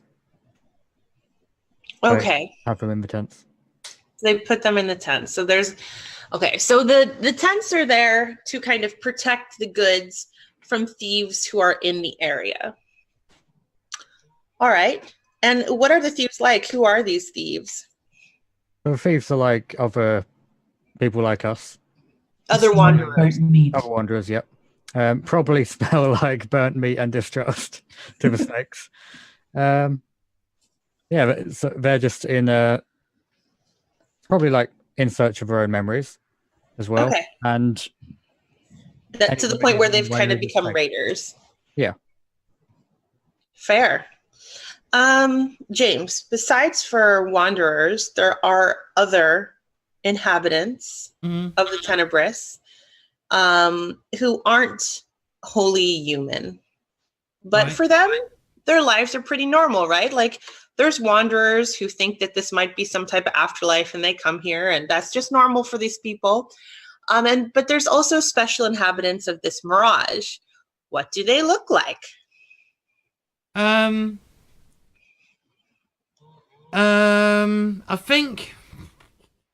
I think they still appear human, or at least human shape. But you don't see much. They wear shrouds over their basically their entire bodies. They like wear loose, like very loose fitting clothes, like robes and stuff, and they wear a shroud over their face. So all you really You're see is describing that- Saudi Arabian women. No, I just picture like almost, that the Middle East sort of style tents with like, and they sort of like they're inhabitants of this tent land. Oh, like Journey? Yeah. What tells you that the three of you arrived at this mirage for the first time, what told you that these people weren't human? What was the one signifier that you saw? Well, they didn't blink, and their eyes sort of glowed from beyond the shroud as well. Are these Jawas? I was gonna say. Yes, exactly. That's exact, but human size rather than like small people size. Big Jawas. Yes. Okay. So, oh no. Okay. 1 second. Do not turn this into Star Wars. Do not turn this into Star Wars. Okay. Turns out Star Wars is the afterlife. Yeah. Listen, there's a light side and there's a dark side. Right. You all head back to this mirage, which is, what are these, one more question to all of you. Either anyone can take it. What are these people called? Like, what do they call themselves? Like, you guys are humans or wanderers? Not Jawas. You're not allowed to call them Jawas. Oh, Do not. I really want Yeah, to call them. Tatooineans. I really want to call them the Jinn. The Jinn. Okay. Not the drink, as in like. No. Like As in spirits. the Yes. Jinn. Okay. Is this a name they gave to themselves, or is this a name given to them by wanderers, actually? Given to them by wanderers. Okay.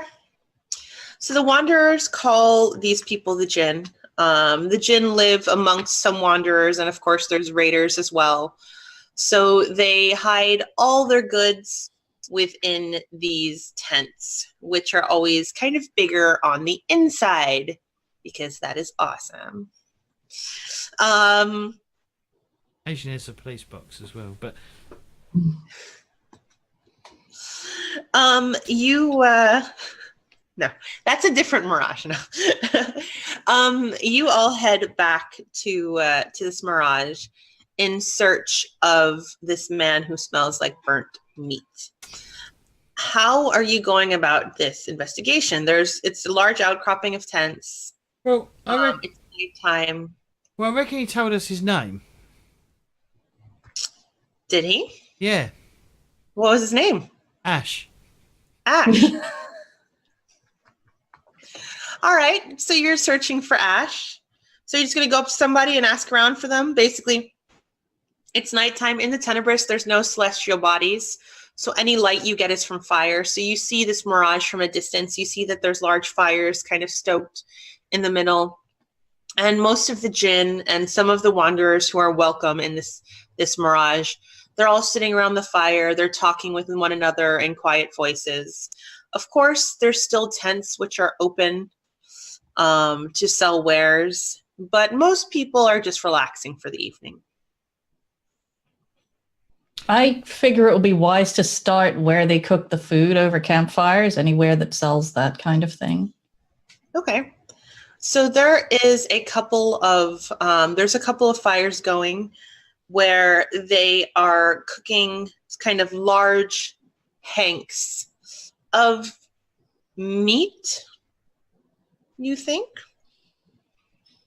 It's a food of some sort, a savory food of some sort, which they're kind of rolling over a spit. Yeah. Animals exist in this land, by the way? I vaguely thought that when I mentioned pack animals. Well, we just met snakes. But they weren't snakes, were they? Oh, okay. We're eating people's memories. There are animals who exist in the Tenebris, but not all animals are just animals, basically. For example, you know that you've heard from some wanderers that there is a species of sentient bipedal bears who are inventors. This does not look like a sentient bipedal bear being burnt over a spit. You anticipated my next question. No. You basically see like kind of like a hank of, like brown, like, which is a bit glossy, kind of being rolled over a spit over a fire. Mystery. And people just like, basically there is a person there. There's a djinn there who's just cutting pieces off and passing it around to people at the fire for just a moderate price, basically. It's like they pass it out to their family, and then a couple of wanderers throw a few coins at them and get some meat as well. And part of djinn hospitality, every water is free for everybody. So as you all approach the fire, they pass you 3 bowls of water. I'm going to sit at the fire. I want to thank them and drink it. All right. You sit by the fire? Yeah, I'll join All right. Grayson. Well, you guys are there. Do you want to question them, ask about this guy, or are you just kind of trying to look for him in the crowd? I'm going to start looking, and then if I don't see him, then I'm going to just strike up just a random conversation, normal chit-chat. Oh, how's it going? Blah, blah, blah. And then, have you seen Ash? Have you seen Ash? Yeah. And eventually I will sort of steer the questioning towards, have they seen this person? And I'll try and describe him as best I can from my memory. All right. That sounds like a solid plan, Grayson. Why don't you roll me a charisma? Oh, great. 2 dice. 2 Maybe we dice. should just go punch people. Punch the answers out of the djinn. I'm not that good at that neither. Okay, let's do this. I'm okay at punching. 1 success. 1 success. That is not enough. Okay, I'm going to spend my last thingy then. Oh, you're going to spend your last point in generosity. Yes. All right. Well, you're speaking to a djinn. And they speak back to you. What's remarkable about the djinn is you don't really hear them actually kind of emote, like speaking from their mouth, but you hear and understand and answer in your mind when they reply back to you. They kind of convey a meaning through some type of psychic contact. And, you just kind of steer the question to like, where's Ash type thing. And they mention one of the tents in the back, and they say, you understand that Ash has something valuable to sell, and he is in a private conversation at the moment with one of the lead djinn. And you get a picture of the tent, obviously, where it is. Okay. Is it rude to barge in? Was there... I guess it would be rude to barge in, wouldn't it? Because I suspect he's trying to sell this sister, the snake sister.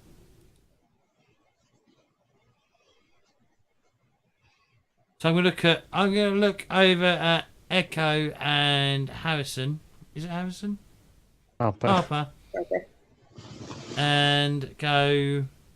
What do we do if he's here, but he's in a meeting, and I think he's about to probably sell what we need to take back.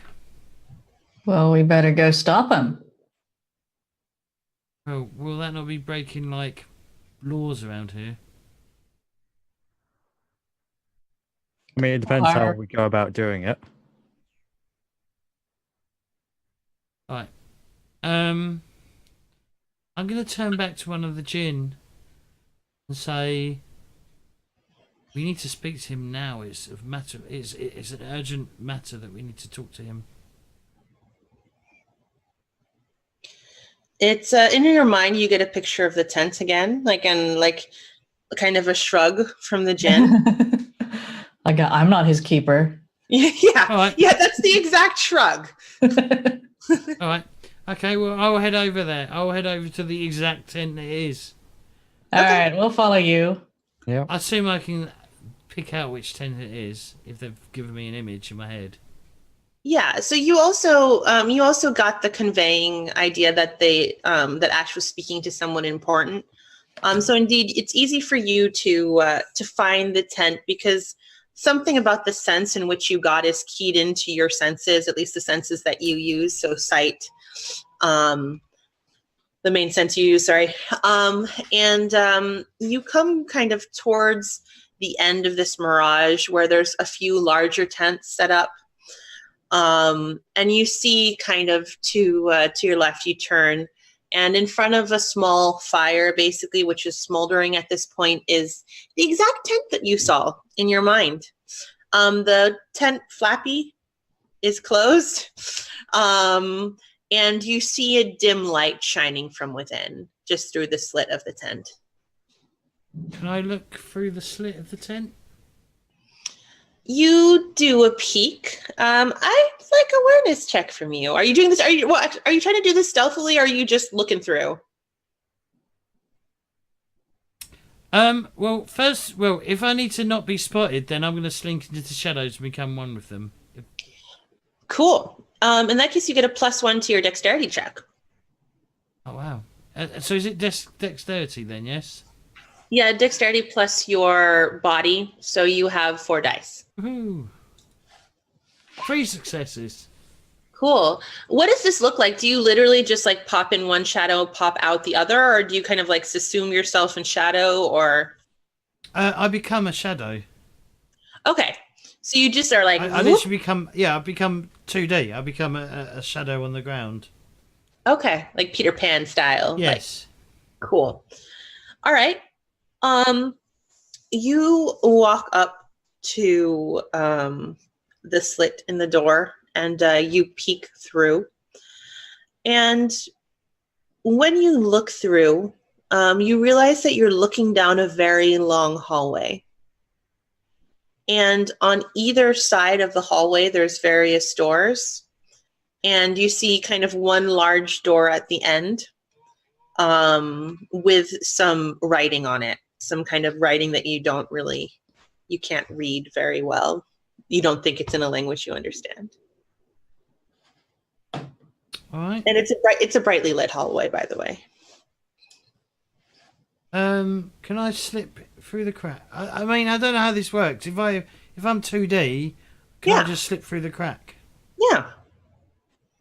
You slip through. All right.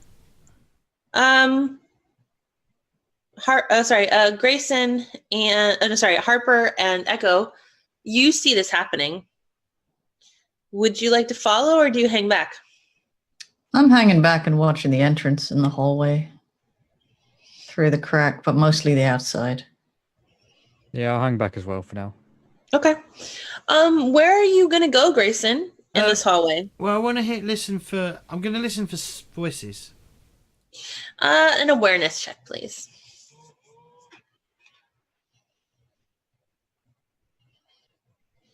2 successes. All right. You hear voices coming from that door in the back. All right. I'm going to approach the door at the back. You approach said door. You arrive at said door. You still cannot read the writing that's on the door. You hear the voices, but you only hear a one-sided conversation. Yeah, that's which doesn't surprise you if someone's communicating with a djinn. And this person's negotiating for a large amount of money. An abnormally large amount. All right. I'm going to come back from the shadows and just knock on the door. Okay, so you just pop out of the shadows, you knock on the door. The voice goes silent for a moment, and the door opens, and you see a djinn. And you get the question in your head, basically. It wants to know what you're doing here. I want to see him, and I'm pointing over at Ash. And he may, and I'll be like, he may have something that doesn't belong to him. The djinn nods, and it says, "Of course." Like basically, you understand that of course you can speak to this person right after the deal is done. And the person goes to close the door. I'm gonna put my foot in the door. Yeah. And yeah, go, you do so. Yeah, and I'll go. I need to speak to him before the deal is done. Okay. Are you trying to intimidate this person? Sure. Or are you trying to just impress upon him the importance? Both. Okay. That's possible. Yeah, that is possible. I am going to say you are but one person in a djinn's home. So this is more difficult than normal. So I'm going to say it's challenge 3. Simply because, you're not, they don't know it, you have any backup, and you're just demanding to see somebody who's in a room.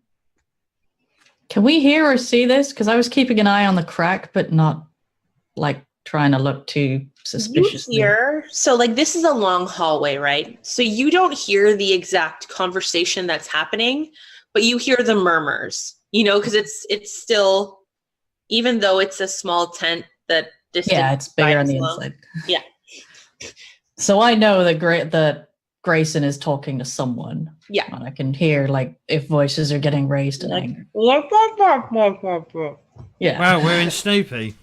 Yeah. You thought this mirage was cool and thematic. It's not. It's Snoopy. Snoopy in Star Wars land. What was your charisma? What was your check, Grayson? What am I rolling? Charisma plus soul, challenge 3. I can't do it then. You can't do it. No, you can't. Can I not argue something else? Okay, yeah, do it. You can just push the door. What are you going to do? Are you going to pull out your sword? If I'm trying to intimidate, could I not use potentially strength and body? Yeah, I mean, are you trying to stand over this guy? Are you Ugh. I'm trying to imply that this is not, if he's selling the stolen good, then it's not going to be a legitimate bargain. So he may not want to bargain this away.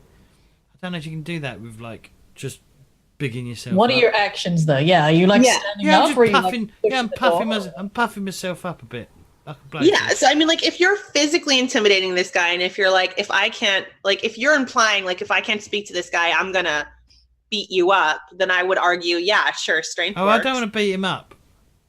Do you want to look like you're going to beat him up? No, Yeah, like- I just want to imply that it's really important that he doesn't complete this bargain deal.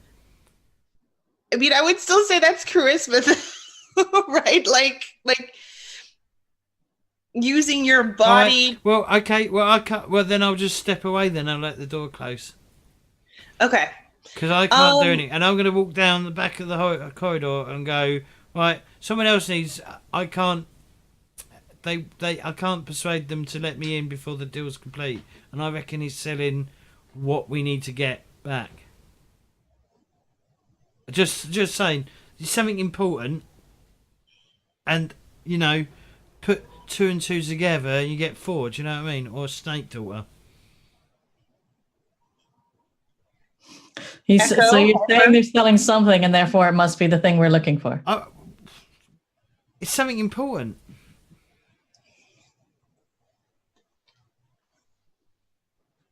How about you do your little 2D shadow thing, and you have a look around and see what it is.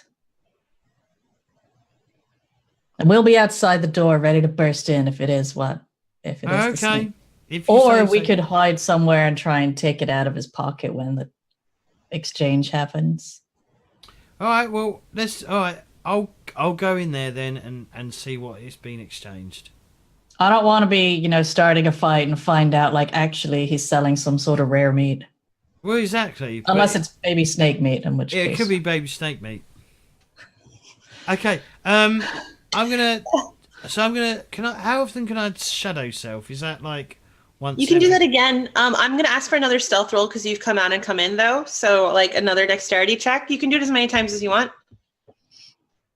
Just for you to like slip under and go around and stuff like that. I mean, all right, 3 successes. Cool. You slip through the bottom of the door. You come into a large room. Again, much larger than it should be. And the first thing that strikes you is that you smell earth. And you look around, and what you see is that in this small space, there's a beautiful garden. You see all types of trees, all types of flora. You even see some small patches of grass. And in the center, you see ash there. After you smell the scent of dirt, immediately you get that scent of burnt meat coming towards you. You see Ash taking something out of his pocket, and you see what it is. It's one of these snakes, but the snake doesn't look good. It looks kind of limp. Like it tries kind of to pull its head up, but it looks a little bit loopy and disorientated. Poor sick noodle. Yeah. And he's passing it to the djinn, who basically takes the snake and is kind of like inspecting it. I just want to point out we followed him down to the door in the corridor, gone into the tent. In the room with the djinn, there's 2 other djinn, like the leader djinn. There's 2 djinn who obviously they look like guards. They have a bit of armor on. They have weapons with them. And the djinn basically, the djinn takes out from one of their sleeves what looks like a long needle. And it holds it up to the snake, kind of trying to... Can I jump out the shadows, grab it, and then jump back into the shadows? Well, yes, but so there's a couple things. So you want to jump out, grab the snake from the djinn's hand, and jump back into the shadows. Mm-hmm. Yes, you can do that. Again, I'm going to say it's challenge 3 because you're kind of like, grab, disappear very fast. Woof, woof, woof, woof, woof, woof. But sure. Does the snake become a shadow? Does the snake become a shadow? Let's see. You can the rest of your stuff is clothes and things. Yeah. I mean, his pack does, so snake does too. Right. So what is it? Am I rolling dex to? So is it going to be one roll or more than one roll or what? No. Let's just do. You pop out of the shadow and you grab the snake for now. Let's start with that. Yep. So it's a dexterity using your talent, so you get a +1 to your check. Yep. All right. And I need to get 3. Yeah. Yeah. Watch this go horribly wrong. Yes. Did you get 3 successes? No, No. you didn't. I had got not scrolled su- down. I got 1 success, of course, as I said. 1 success. Okay. Do you have any? So you've spent 2 already. No, I've only spent 1. I did Oh. it the opposite way round on both. So Oh, this right. one I went up and that one I went down. So That's I all should right, have as long as you know I what should you're have gone doing. the other way. But I do have 2 points, so I could Do you want to spend spend it. 2 points? Yes, please. Okay. You grab the snake from the Jinn's hand. You are there. You are visible. At this point, Echo and Harper, you hear Ash like exclaim in, I'm going to make this Ash person Texan. He says, what in tarnations? Yeah, you hear this. Like, so you hear the clamber if It you want belongs to. in a museum, and then I'll disappear. Okay. And you hear someone screaming, it belongs in a museum. Would either of you like to jump in at this point? No, because I haven't heard any punching yet. Okay. Harper? Or anything I'll clattering. stay out of it as well for now. Okay. Back to Grayson. Grayson, you say it belongs in a museum. So it might still be an excitable debate, and I don't want to interrupt that. Ash says, give that back. That's mine fair and square, partner. Doesn't, and I'll hang on. Did I not jump back in the shadows? Oh, you can't like okay, now you're jumping back into the shadows. Again, another check from you, please. That's where I was going to go. Oh, 3 successes, though. Why didn't I have that first time? That's Okay. okay. You jump back into the shadows. And you just GTFO? Yeah. Yeah, Okay. so I'll go exactly the same way I came in from. You guys see a shadow come out of the door, basically, like I think slip underneath the door, pop back out. Can I communicate? I really like run. I don't think you can. You're a Right. shadow. Right, If it I'm looks gonna your point- shape I'm and gonna, it just I'm gonna nags point. it, I'm then gonna point. yeah. I'm gonna point at the exit and dash down there. Okay, I'm going. I'm running. Yep. You all start running. At this point, you feel something come out of the tent. It's almost like a scream. But again, it's communicating in the way the Jinn communicate. So you kind of feel an alarm being raised throughout this entire tent mirage. And you feel the word thieves echoing through your minds. You think that the mirage may be aware of what you're doing. You're all just making a run for it, mad dash out of the mirage. Yep. Okay. Yeah. I don't Um, see anything else we can do at the moment. There's a corridor, there's an exit, and there's some other doors. yeah. Is Well, that I right? mean, like, so there's a long corridor, and once you get out of the tent, there's just some like kind of more tents you need to Sand. get through to exit. Yeah. Yeah, I mean, there was nothing else inside the tent that we could do, really, was there? Because they're going to find us. No, I mean, like you could try to Scooby-Doo door type thing, but like I don't That know. sounds like a recipe for Yeah. getting horribly, horribly lost. I All think right. we're just sprinting. Okay, well, I mean, Or at like least I'm Echo, just sprinting. I don't know what Harper's doing. you're the Yeah. sprinting. All right, well, Echo, you're the one closest to the door, so make me a dexterity check. Would be 3. 1 success. 1 success, that is not enough. I'm going to spend some ferocity. Some ferocity. So in the actual game, the benefit, I'll just let you guys know, the benefit to letting yourself fail sometimes, besides for the fact that normally you'll play a longer game and you might not regain your pools, is you actually gain XP when you fail. Okay. So that's just an interesting factoid for anyone watching. But since we're playing a one-shot, I'm quite happy to just burn all this stuff right now. Like, make it rain. Yeah. Okay, so Echo is just like, she's there one moment and she's gone the next. She dashes out. Harper. I'm doing the same. I'm just legging it. Dexterity check. Yeah. So let's see, 2 die.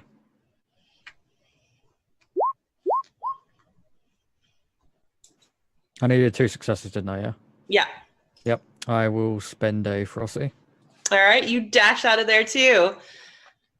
Final shadow person running thing. Yeah. You are already shadow, so you're not getting a +1 because you're not using your talent. You still are in your talent. Dexterity check for me, please. 3 successes. 3 successes. All right, you all dash out of the tent. The Jinn are following you. You're about halfway through the mirage.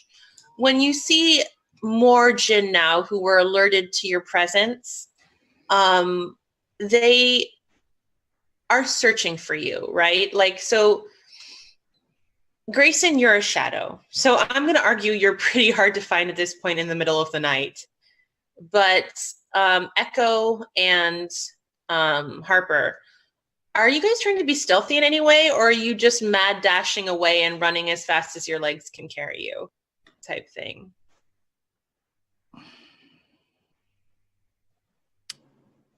Can I like go through another tent, I suppose, just to like evade them? Okay, so like people are running towards you guys and you kind of slip into a tent so they run past you? Yeah. Type thing? Yeah, that's cool. I think that's another dexterity though. Okay. 2 successes. 2 successes. You slip in, they run past you. This is going very well for you guys. Echo? I think I'm going to do the same. Okay. So you slip in as well. Then that's a dexterity for you as well. Hey, 2 successes. 2 successes. Okay. You run in to your, you run into a tent, you let them pass you, and then you guys slip out into the darkness of the Tenebris. And you start traveling back to the limbo. And I guess you meet up with them, Grayson, once you've gotten to. All right.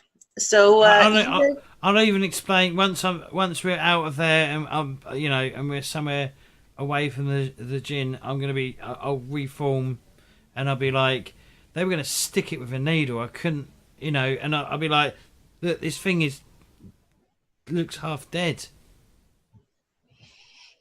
It flops a little bit, and it says, "Thank you."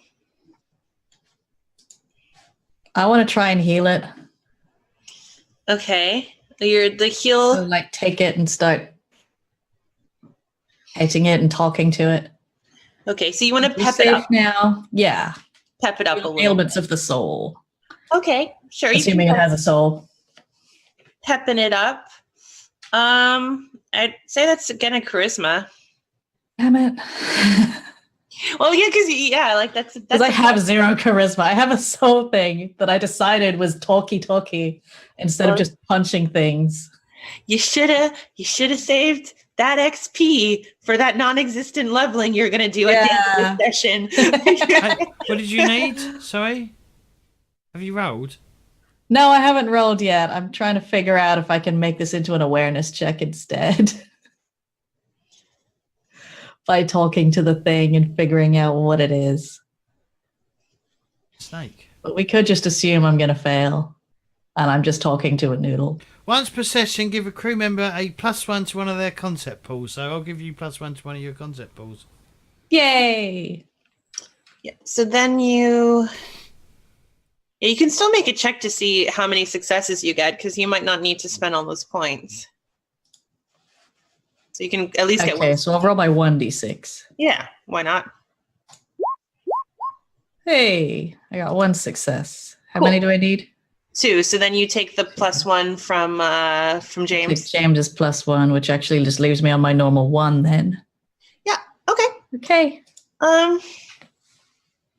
The snake like tries to periscope a bit for you. Like it seems to, like, as you're telling it it's okay, and like that you're taking it back to its home. It says, "Oh, thank you.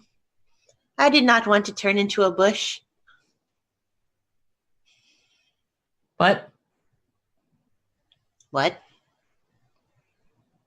It basically it kind of coils itself around whoever's holding it, like as a bracelet kind of thing, and it rests Okay. in the palm. I guess I'm wearing a snake now. Guys, I think the bushes might have been the dead snake things. I whisper to the others. Yeah, I'll be like, yeah, that would explain why they've got a forest with no sun, or a garden. Wall or of else. roses. No. Back in that room, it was like a garden, but they had no sun. So I reckon Like a garden made of roses, or just a garden? No, just bushes, anything, flowers. It was really beautiful. But I reckon they've been stealing these snakes and using it to make their own little garden. Well, that sounds disturbing, especially since the snakes don't want it. We got to get this little guy back home. Or girl, actually. We got to get this girl home. All right, well, let's do it. All right, you all travel with haste. The snake has packed up in terms of, like, now it seems to have a will to live. It's still doing badly just health-wise, but it really wants to make it, and it really believes that you guys can take it home. As you're traveling through the Tenebris towards the Mirage, something strange happens. So where were we? You in the They're Tenebris. running to the gates, kind You're of. running to the gates. You see the gates on the horizon. And just as you feel that light is about to break, right? Light is about to break over the horizon and kind of illuminate the darkness, and you're going to arrive at the gates. You make your final dash for it. Something strange happens, and this is something you've experienced before, just that the Tenebris is very unpredictable. Once when you're traveling through the Tenebris, the earth kind of opened up underneath you, and you kind of had to dodge it. One time you were just like attacked by a roving band of bandits. And this time it seems that, again, the Tenebris is not set to just let you arrive at your memories. Because the sky is open and you see a bright crack of light as lightning strikes down on the ground, and rain starts pouring from the sky. Not on you, but between you and the gates. And the more and more lightning that strikes on the ground, the more you realize that this isn't a normal storm, or at least not a human storm you're used to. This is a Tenebris storm. There is a lot of lightning, and there is a lot of thunder. And to get to the gates, you must go through this storm. That was very anticlimactic how I ended. I'm done. You can. No, it was fine. I was sitting there thinking, because I've been thinking about my shield being some kind of protective bubble thing for a while. And this would be really convenient. But it also sounds like really convenient, Weaves. Does Weaves? I mean, I would say it's. I was going to try and hide us behind for the big snake lady, but then, like, she fell asleep. So I would say it's very convenient, but I would say it's probably very difficult for you to stretch your shield around all three All of of you. us. Yeah. Yeah. So, I mean, I would argue that, like, you know, it's a challenge 2 for you, challenge 3 for an extra person, challenge 4 for all of you. Mm-hmm.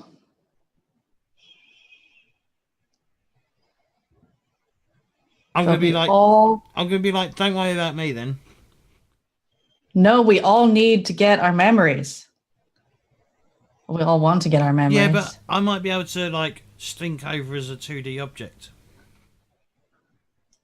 True.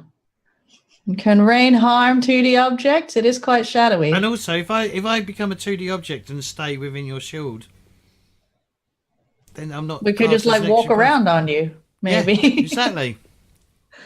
Can't harm a shadow by standing on it. I don't know if that's classed as cheating, but hey. Well, I think like it takes mental energy to use your shield to surround people. Yeah. You know what I mean? So I'm like, you know, it's not just surrounding his essence, but like, or like his physical form, but his essence, you know? So like, I think, yeah, that might be cheating just a little bit. It's probably still difficulty 4. He's still a person, even if he's a shadow. Yeah, you're still a person. You don't put yourself down like that, James.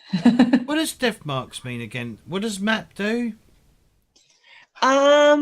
Your death mark is that special power that you had and the memory. So your special power, which you already used, was to give a crewmate a +1 to their concept pool. And the map is just, that's what your death mark looks like. It's some type of map. Yeah, I really should use the streetwise knowledge when trying to duck into that tent, huh? Yeah, that might have helped you. That would have helped.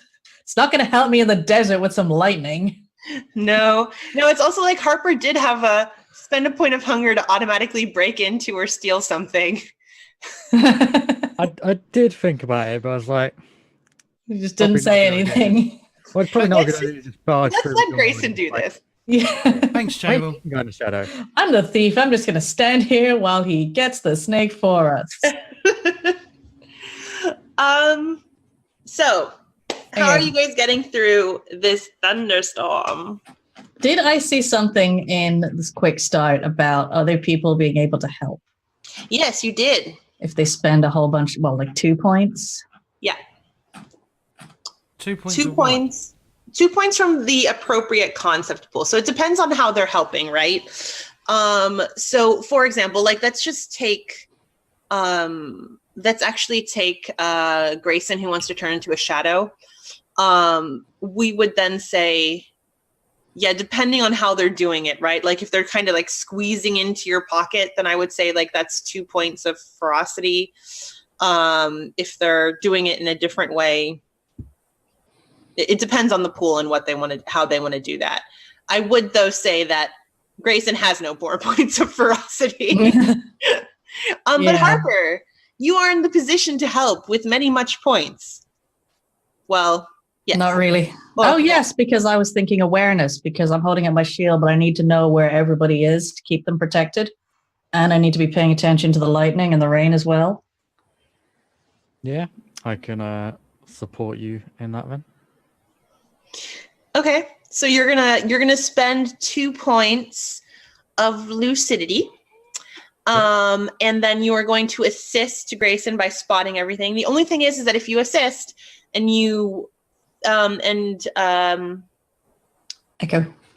still fails her check, you both take the consequences. Yep, that's fine. Cool. So that means you get a +1 to your check, Echo. Mm-hmm. So +1 die. You are also using your approach. So that's a +1 as well. And then, I mean, I would argue it's a stamina body because like you're just taking and shielding the hits, right? For everybody. I guess. I mean, are we being struck by lightning? Well, what is the main danger here? Like, is it rain going to burn us? Or are we... I mean, like you haven't stepped into, you could step into the, if you would like to see what the real danger is, you could just step in and see what happens. No. Hey, Echo, why do you smell of burnt flesh?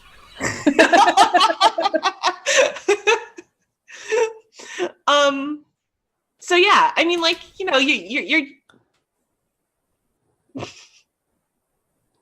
there is a lot of lightning in this storm, though, an abnormal amount of lightning. Yeah. But to say you truly know the danger, does one truly know something until they experience it? Well, no. I would rather not experience. I mean, that's like saying, oh, you know, are you going to die from falling from a great height if you have never experienced it before? No, you know you're going to die from a great height. Yeah. Okay. Well, then, I mean, I would say that, like, if you are assuming that the lightning is going to hit you and you kind of want to use your, like, Harper spotting the lightning and you're kind of using your shield to block in specific areas, I would argue that's a stamina check as you guys walk through.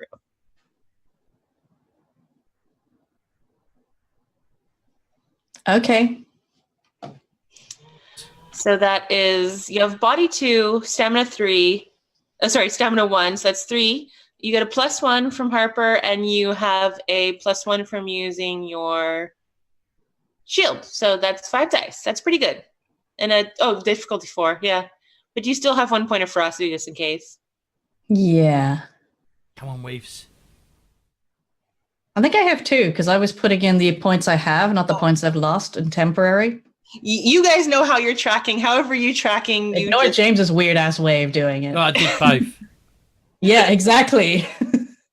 It says temporary points, and also I've been skimming through the quick start, so I put in my current points. It was kind of hard to say. But also with the quick start, it says someone else can spend 2 points to give an ally a success rather than a dice. Is that? Oh, sorry. Am I looking at the wrong section? No. Please use. It's an automatic success then, so it's a +1. So you have 4 dice to roll. Sorry, I'm getting confused. 4 dice to roll. 1 automatic success. You need 4 successes. Okay, so I need to roll 3 successes. Yes, you need to on roll my 3 4 dice. on your 4 dice. And maybe spend some to buy some. Yes. You don't need to spend anything. I don't need to spend anything. I win at successes. Okay. I've got 3 successes and 1 from Harper. You know what? I'm a lazy DM. Describe what this looks like in an epic fashion. And it should be I'm an epic ninja blocking lightning left, right, and center. I've got my little snake on my wrist and I'm holding her against my body to keep her far away from the rain. And we're hunched over and moving slowly, but I'm definitely blocking all the lightning and everything. It's sparking off. Okay, fair. Yeah. All right. They'll be crazy to follow us. Basically, a cloud of sparks spraying into the sky as my shield turns red because apparently it's metal now. Yes. Okay, I like that. That is suitable. I like the sparks flying. I see it. I see Harper pointing at things. I see Grayson being a nebulous. Rain sizzling off the shield as it gets hotter. Awesome. You guys arrive at the gate. You open the gate. You run through, and I push it open with the door. I've got my sword, so we're not touching it. Sure. Nobody's having their soul sucked out by a snake lady this time. And you arrive, and all of a sudden, from this cacophony of sparks flying and your shield getting red and glowing, and like sound, thunder, and lightning, it's all of a sudden quiet and peaceful. Is it quite frightening? And you all jump. You all jump through, and you are back at the wall.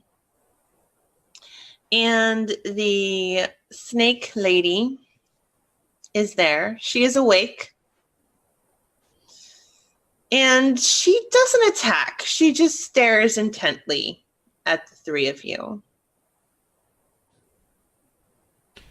I'm going to look down. Is our sleeping lady? Is the sleeping woman still sort of asleep near the door? Yeah, like you see some of the snakes have come out of the tree, and they've kind of made like this little nest around her. not like over her, but like around her body. And she's still there, passed out, like as if nothing's happened. I'm going to raise my arm, like put the shield away, raise my arm and go, we made a deal with a little snake friend to bring this one back in exchange for our memories. The giant woman, she reaches down towards the snake. Do you let her take it? Yeah. When she reaches out, basically the snake wraps around one of her fingers, and she pulls the snake up to her face, and you see her tongue flicking over the snake, basically like smelling it. And you see this. It's got like a snake tongue. Yeah. The woman has it like big snake tongue. And she nods and she puts the snake back on the wall basically. Like she just reaches over and the snake kind of unwraps and goes back into the wall. And she looks at you and she says, and like kind of in a hissy serpentine voice, she says, "Thank you. I do understand that you have made a deal to look into the wall. Do you understand what that means?" We were told we would be taught how to do it safely so we don't wind up like this one. I say, pointing at the unconscious lady. She nods and like she kind of shakes her head at the unconscious woman. She says, "Yes, you may look into the wall and see a memory, and I will keep you from going too far." And she motions. I say thank you and do whatever it is she's motioning at. Do we do it one at a time just to be safe? Because, I mean, she can't keep an eye on all three of us at the same... Well, she could, but... She nods. She says, yes, one at a time. Right, you first then, Echo. Yep. I go off and presumably stick my eye on a flower. Yeah. What does the rose look like that you look into? It is very petally. No, it is, but it's rather than being one of those classic, like, TV roses, it's like quite wide, somewhat more chrysanthemum-y, I guess is the better word for it, because there are roses like that. Yeah, like it's really like in full bloom, like not one of the ones. Yeah, like what you would actually see on a rose bush. Like, yeah. I know in my mind, I know exactly what you're talking about. This is probably perfect for the people watching who have no idea what we're It is a more floofy rose than you would expect. Yeah, it's like, I see what you mean, and that's really all that matters. Cool. Actually, in that case, what I'm going to ask you to do is roll me 2d6 and read it to me like a 2-digit number, please. Okay. 2 and 2. 22. Let's see. You look into the rose and you experience another memory. You stole something. Oh my God. Yeah. I was a terrible person. You are a group of stealers. I haven't stolen anything. Drug addicts. Drug addicts. You stole something because you needed it. Tell me about this memory that you see. Drugs.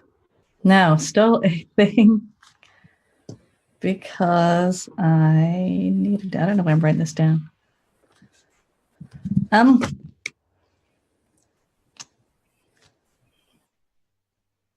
So this was before Echo became a terrible drug addict, and she was,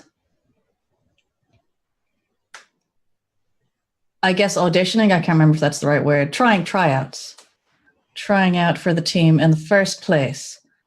But on the way to the tryouts, she stepped on something and tore a hole in her shoe. And when she was in the gym, instead of having a tryout in her own gym shoes, she stole someone else's super fancy shoes because you couldn't possibly do tryouts in crappy shoes. Oh. And maybe that meant that another team member couldn't do what they were supposed to be doing. Oh. But her need was more important. All right. You Terrible basically... person. Focused on her goals. Yeah. And I mean, you start really living in that need, right? Like you really, you know how sometimes like we can kind of get caught in one emotion from a memory, right? And it kind of starts looping in our head. But imagine that like 1,000-fold, right? For a wanderer, because you really get caught in feeling that. And it feels good because you're connecting with who you are. And kind of you're looking down at these shoes. You just kind of like, you have this beautiful moment of pause in this memory where you're just looking down at these shoes and you recognize your own need. And as you're kind of about to get lost in this, you feel a gentle hand behind you pulling you away from this memory. And you kind of come to back at the Wall of Thorns. And the woman basically she tells you that that's enough. You do not want to get lost. And she kind of like she kind of pushes you gently, and she sits you down next to the woman who's the passed out woman. And she just lets you sit there for a moment, and the snakes kind of like come around you as well, and you see one like resting its head on your knee. Jaywall, you walk up to the Wall of Thorns. What does your rose look like? So my rose looks like similar to like her rose, but it has kind of like a rose with inside the middle of it, and then looking closely there's another one inside there, and it seems to keep repeating as much as I can see. Okay, so it keeps mirroring downwards. Yeah. Could you roll me 2d6 please and read them out as a like 2-digit number? Yeah, can do. 52. 52. Let's see. You are in a crowded room and you have to get out. Tell me a little bit about this memory. Crowded room. So, this king, he had discovered that I stole this crown from him. And this is, I've been brought forward in front of him. Everyone's there watching. Pretty much ready to execute me on the spot. And one of the night squires, who's a friend of mine, he suddenly like whistles out, and a bunch of servants just storm the room, and I can quickly flee. Okay. How do you feel about this? Do you feel relief? Do you feel like this is just going just as you planned? Is this... It's definitely not going as planned, but I got caught, and that now all these servants they're going to be punished for this. Oh, so you feel guilty. Yeah. Okay. You're fleeing knowing good well that these other servants who are protecting you are going to be punished, and you start to flee. And again, as you flee, like just this knowledge, also because what's so addictive about this for you is the fact that like you start to kind of get more lore and more knowledge about this place. So that's just exciting for you as a wanderer, because like, oh wait, they'll be punished. And you start to make those links in your head and discover, and you dive deeper into who you were. And the deeper you dive and the faster you're running, the more you want to run forever. But again, something gentle stops you and pulls you out of your running. And the same thing places you gently down next to Echo as you kind of come to from this trip. Okay. Grayson. Right. What's your rose look like? Just a rose. Just a rose. A hardcore metal rose. No. You're too metal. You're too metal to even look at the rose. You just pick a rose. You look at it. There's some guns either side of the rose. there are two petals which look like guns. And you know, like, oh, these petals look like guns, and there's just a snake next to it nodding like, That was definitely yours. Yeah. You know. You pick an extra thorny rose. You see this rose, and you're just like singing in your head like every rose has its thorns. Okay, nope. Sing along after the session. Singing your best snake voice. Roll me 2d6 and read them out as a 2-digit number, please. 21. 21. Let me see. Oops, scrolled past.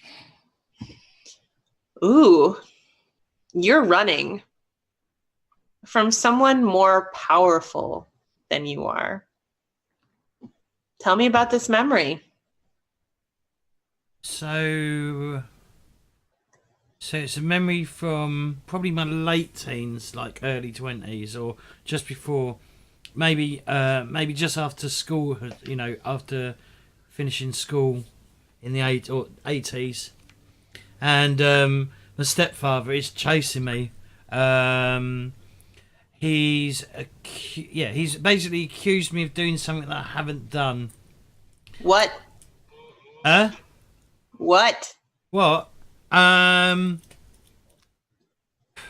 a lazy son of a gun, I guess, is what he's saying. Even though he makes me do everything, his own children don't have to do anything at all. And yeah, I'm fleeing from him. I'm literally, fleeing from home altogether. I've got my bags packed and I'm going. And he's like shouting at me. He gets into his car behind me and starts chasing me down with his car. And yeah, I'm just running for my life. And I slip down a underground station and disappear into the night. Okay. Yeah, and I think the last thing is that and again, like what's so addictive about this is like you get on the tube, right? And the doors close behind you. And I think for that first moment, you maybe taste freedom, right? Like true freedom and relief. And just living in that relief is wonderful, right? Like who wouldn't want to have that? And as you want to stay there, right? You want to ride the tube forever. Again, you feel a hand pulling you back, and placing you down next to your compatriots. Right. So the keeper of the Reaper, sorry, she explains to you three what you've seen, and that you're welcome to come back and revisit these memories as long as she's there to protect. And she looks down at the woman, and she kind of makes that point that she needs to be there to protect. And unless you have anything else, I think that is the end of the session. All right. Does anyone else have anything?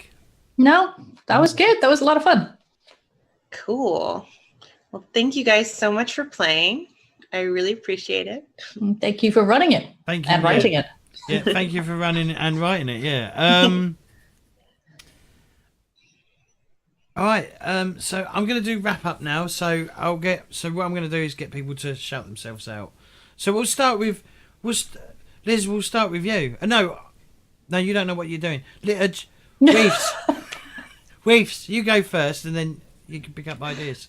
Shoutouts. All right, well, I'm Weefs. I stream on Twitch, usually Mondays, Tuesdays, and Thursdays, as well as I play in James's game on Sundays here. Won't be streaming tomorrow, unfortunately, because I have to do a thing. But I will be back Monday, because the Sunday game's not running this week, is it, James? No, I've got to work, no. so... Bank holidays! Yep. Except for James, because he has to work. Mm-hmm. Right, James, because he's down there. Yeah, so next week is going to be probably chill games. because that's kind of what I'm doing at the moment. So things like maybe Slime Rancher, although I started my time at Porsche recently, which was pretty cool. You And work then I in Porsche? have... What? No, ignore me. Yes, I I thought you bought a said- Porsche. No. A game called My Time at Porsche. It's a farm, cute, super cute game. But also Layers of Fear 2 is coming out next week, and I think I'll be streaming that on Thursday, which is like a horror kind of game. The first one was about investigating creepy paintings. This one is, I can't remember exactly what it is, but it's not paintings. But yeah, who doesn't love a good spoops game on Twitch, right? I Watching the streamer panic. don't know. I'll panic before you will. I tried watching that rat game that Jay was playing, and it just did me in. Oh, Plague Tale. Yeah. Oh God. I mean, it wasn't meant to be a horror game, but it was pretty horrifying in places. Why is that? Because it's for Black Death, Yeah. and you are running from like rat swarms, and you've got to protect your little brother. And See, that sounds pretty horrifying. Well, that sounds horrible. Yeah. so you also have the Inquisition chasing you. Ugh. Yeah, it's not a horror game. Yeah. Not a horror No, game. not at all. The heaving masses of rats. I'm actually just Heaving. double checking if it is a horror game. No, I it's think not it- described as a horror game. It's It's- action adventure stealth. It's adventure stealth. Ugh. Although I say that, I was killing people with a sling, so So maybe it was your own fault for having a crappy ass weapon. I was killing all of these Inquisitors, or like Inquisition Knights rather, with a sling. So they're not very good, clearly. Mm. Are we doing J-Wall shout out as well? I've lost. guess so. That was my fault. I messed up. I interrupted you, Yeah. Reeves. Did you finish your? I was done. Oh, okay. I mean, I Yeah. also make Pokemon Go videos on YouTube and I'm on Twitter. Go follow those. They're in chat. I don't know where chat is. Hey, so is yeah, we've got it all there. You can all see it. Yep. Okay, J-Wall, definitely your turn. I'm Jaywall. Jaywall7Z everywhere because someone always steals Jaywall. I stream on Twitch on some days of the week. I can tell you if I remember. Mondays, Saturdays, and Sundays. I won't be streaming this weekend. Well, I won't be streaming Saturday, but I'll stream on Sunday because it's going to be my birthday stream. Hey. I'm busy days leading up. Then I'm here Tuesdays as well for the Kickdriver show, as you know. And on Sunday evenings, as of June, I'll be starting my own tabletop show of Blades Against Darkness. And that should hopefully be fun. We'll have people rotating in and out every week. And yeah, so we'll have Competition. people and competition. So yeah, don't watch James, watch me instead. Ooh. Watch both multi-stream. Don't. That would be awfully confusing. Liz, I sort of messed up a minute ago, but yeah. That's all right. Hello, I am Liz. I currently have a Kickstarter going. You can find it in the notes. See? Chatty thing. I think I am pointing correctly. You are not. Darn it!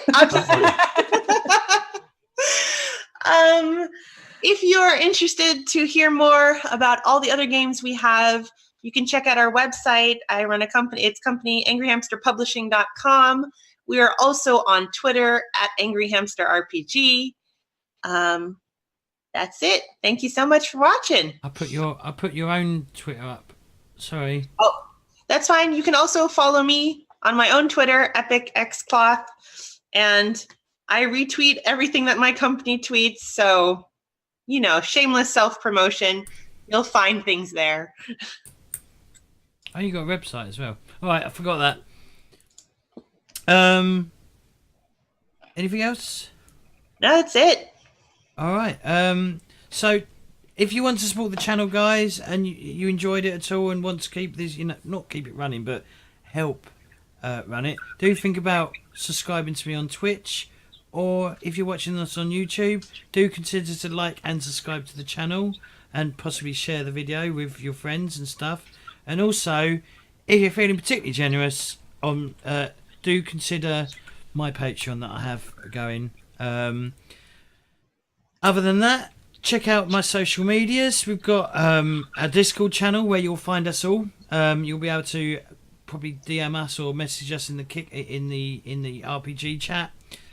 Check out my Twitter, which is twitter.com/JamesCorpTV, all one word.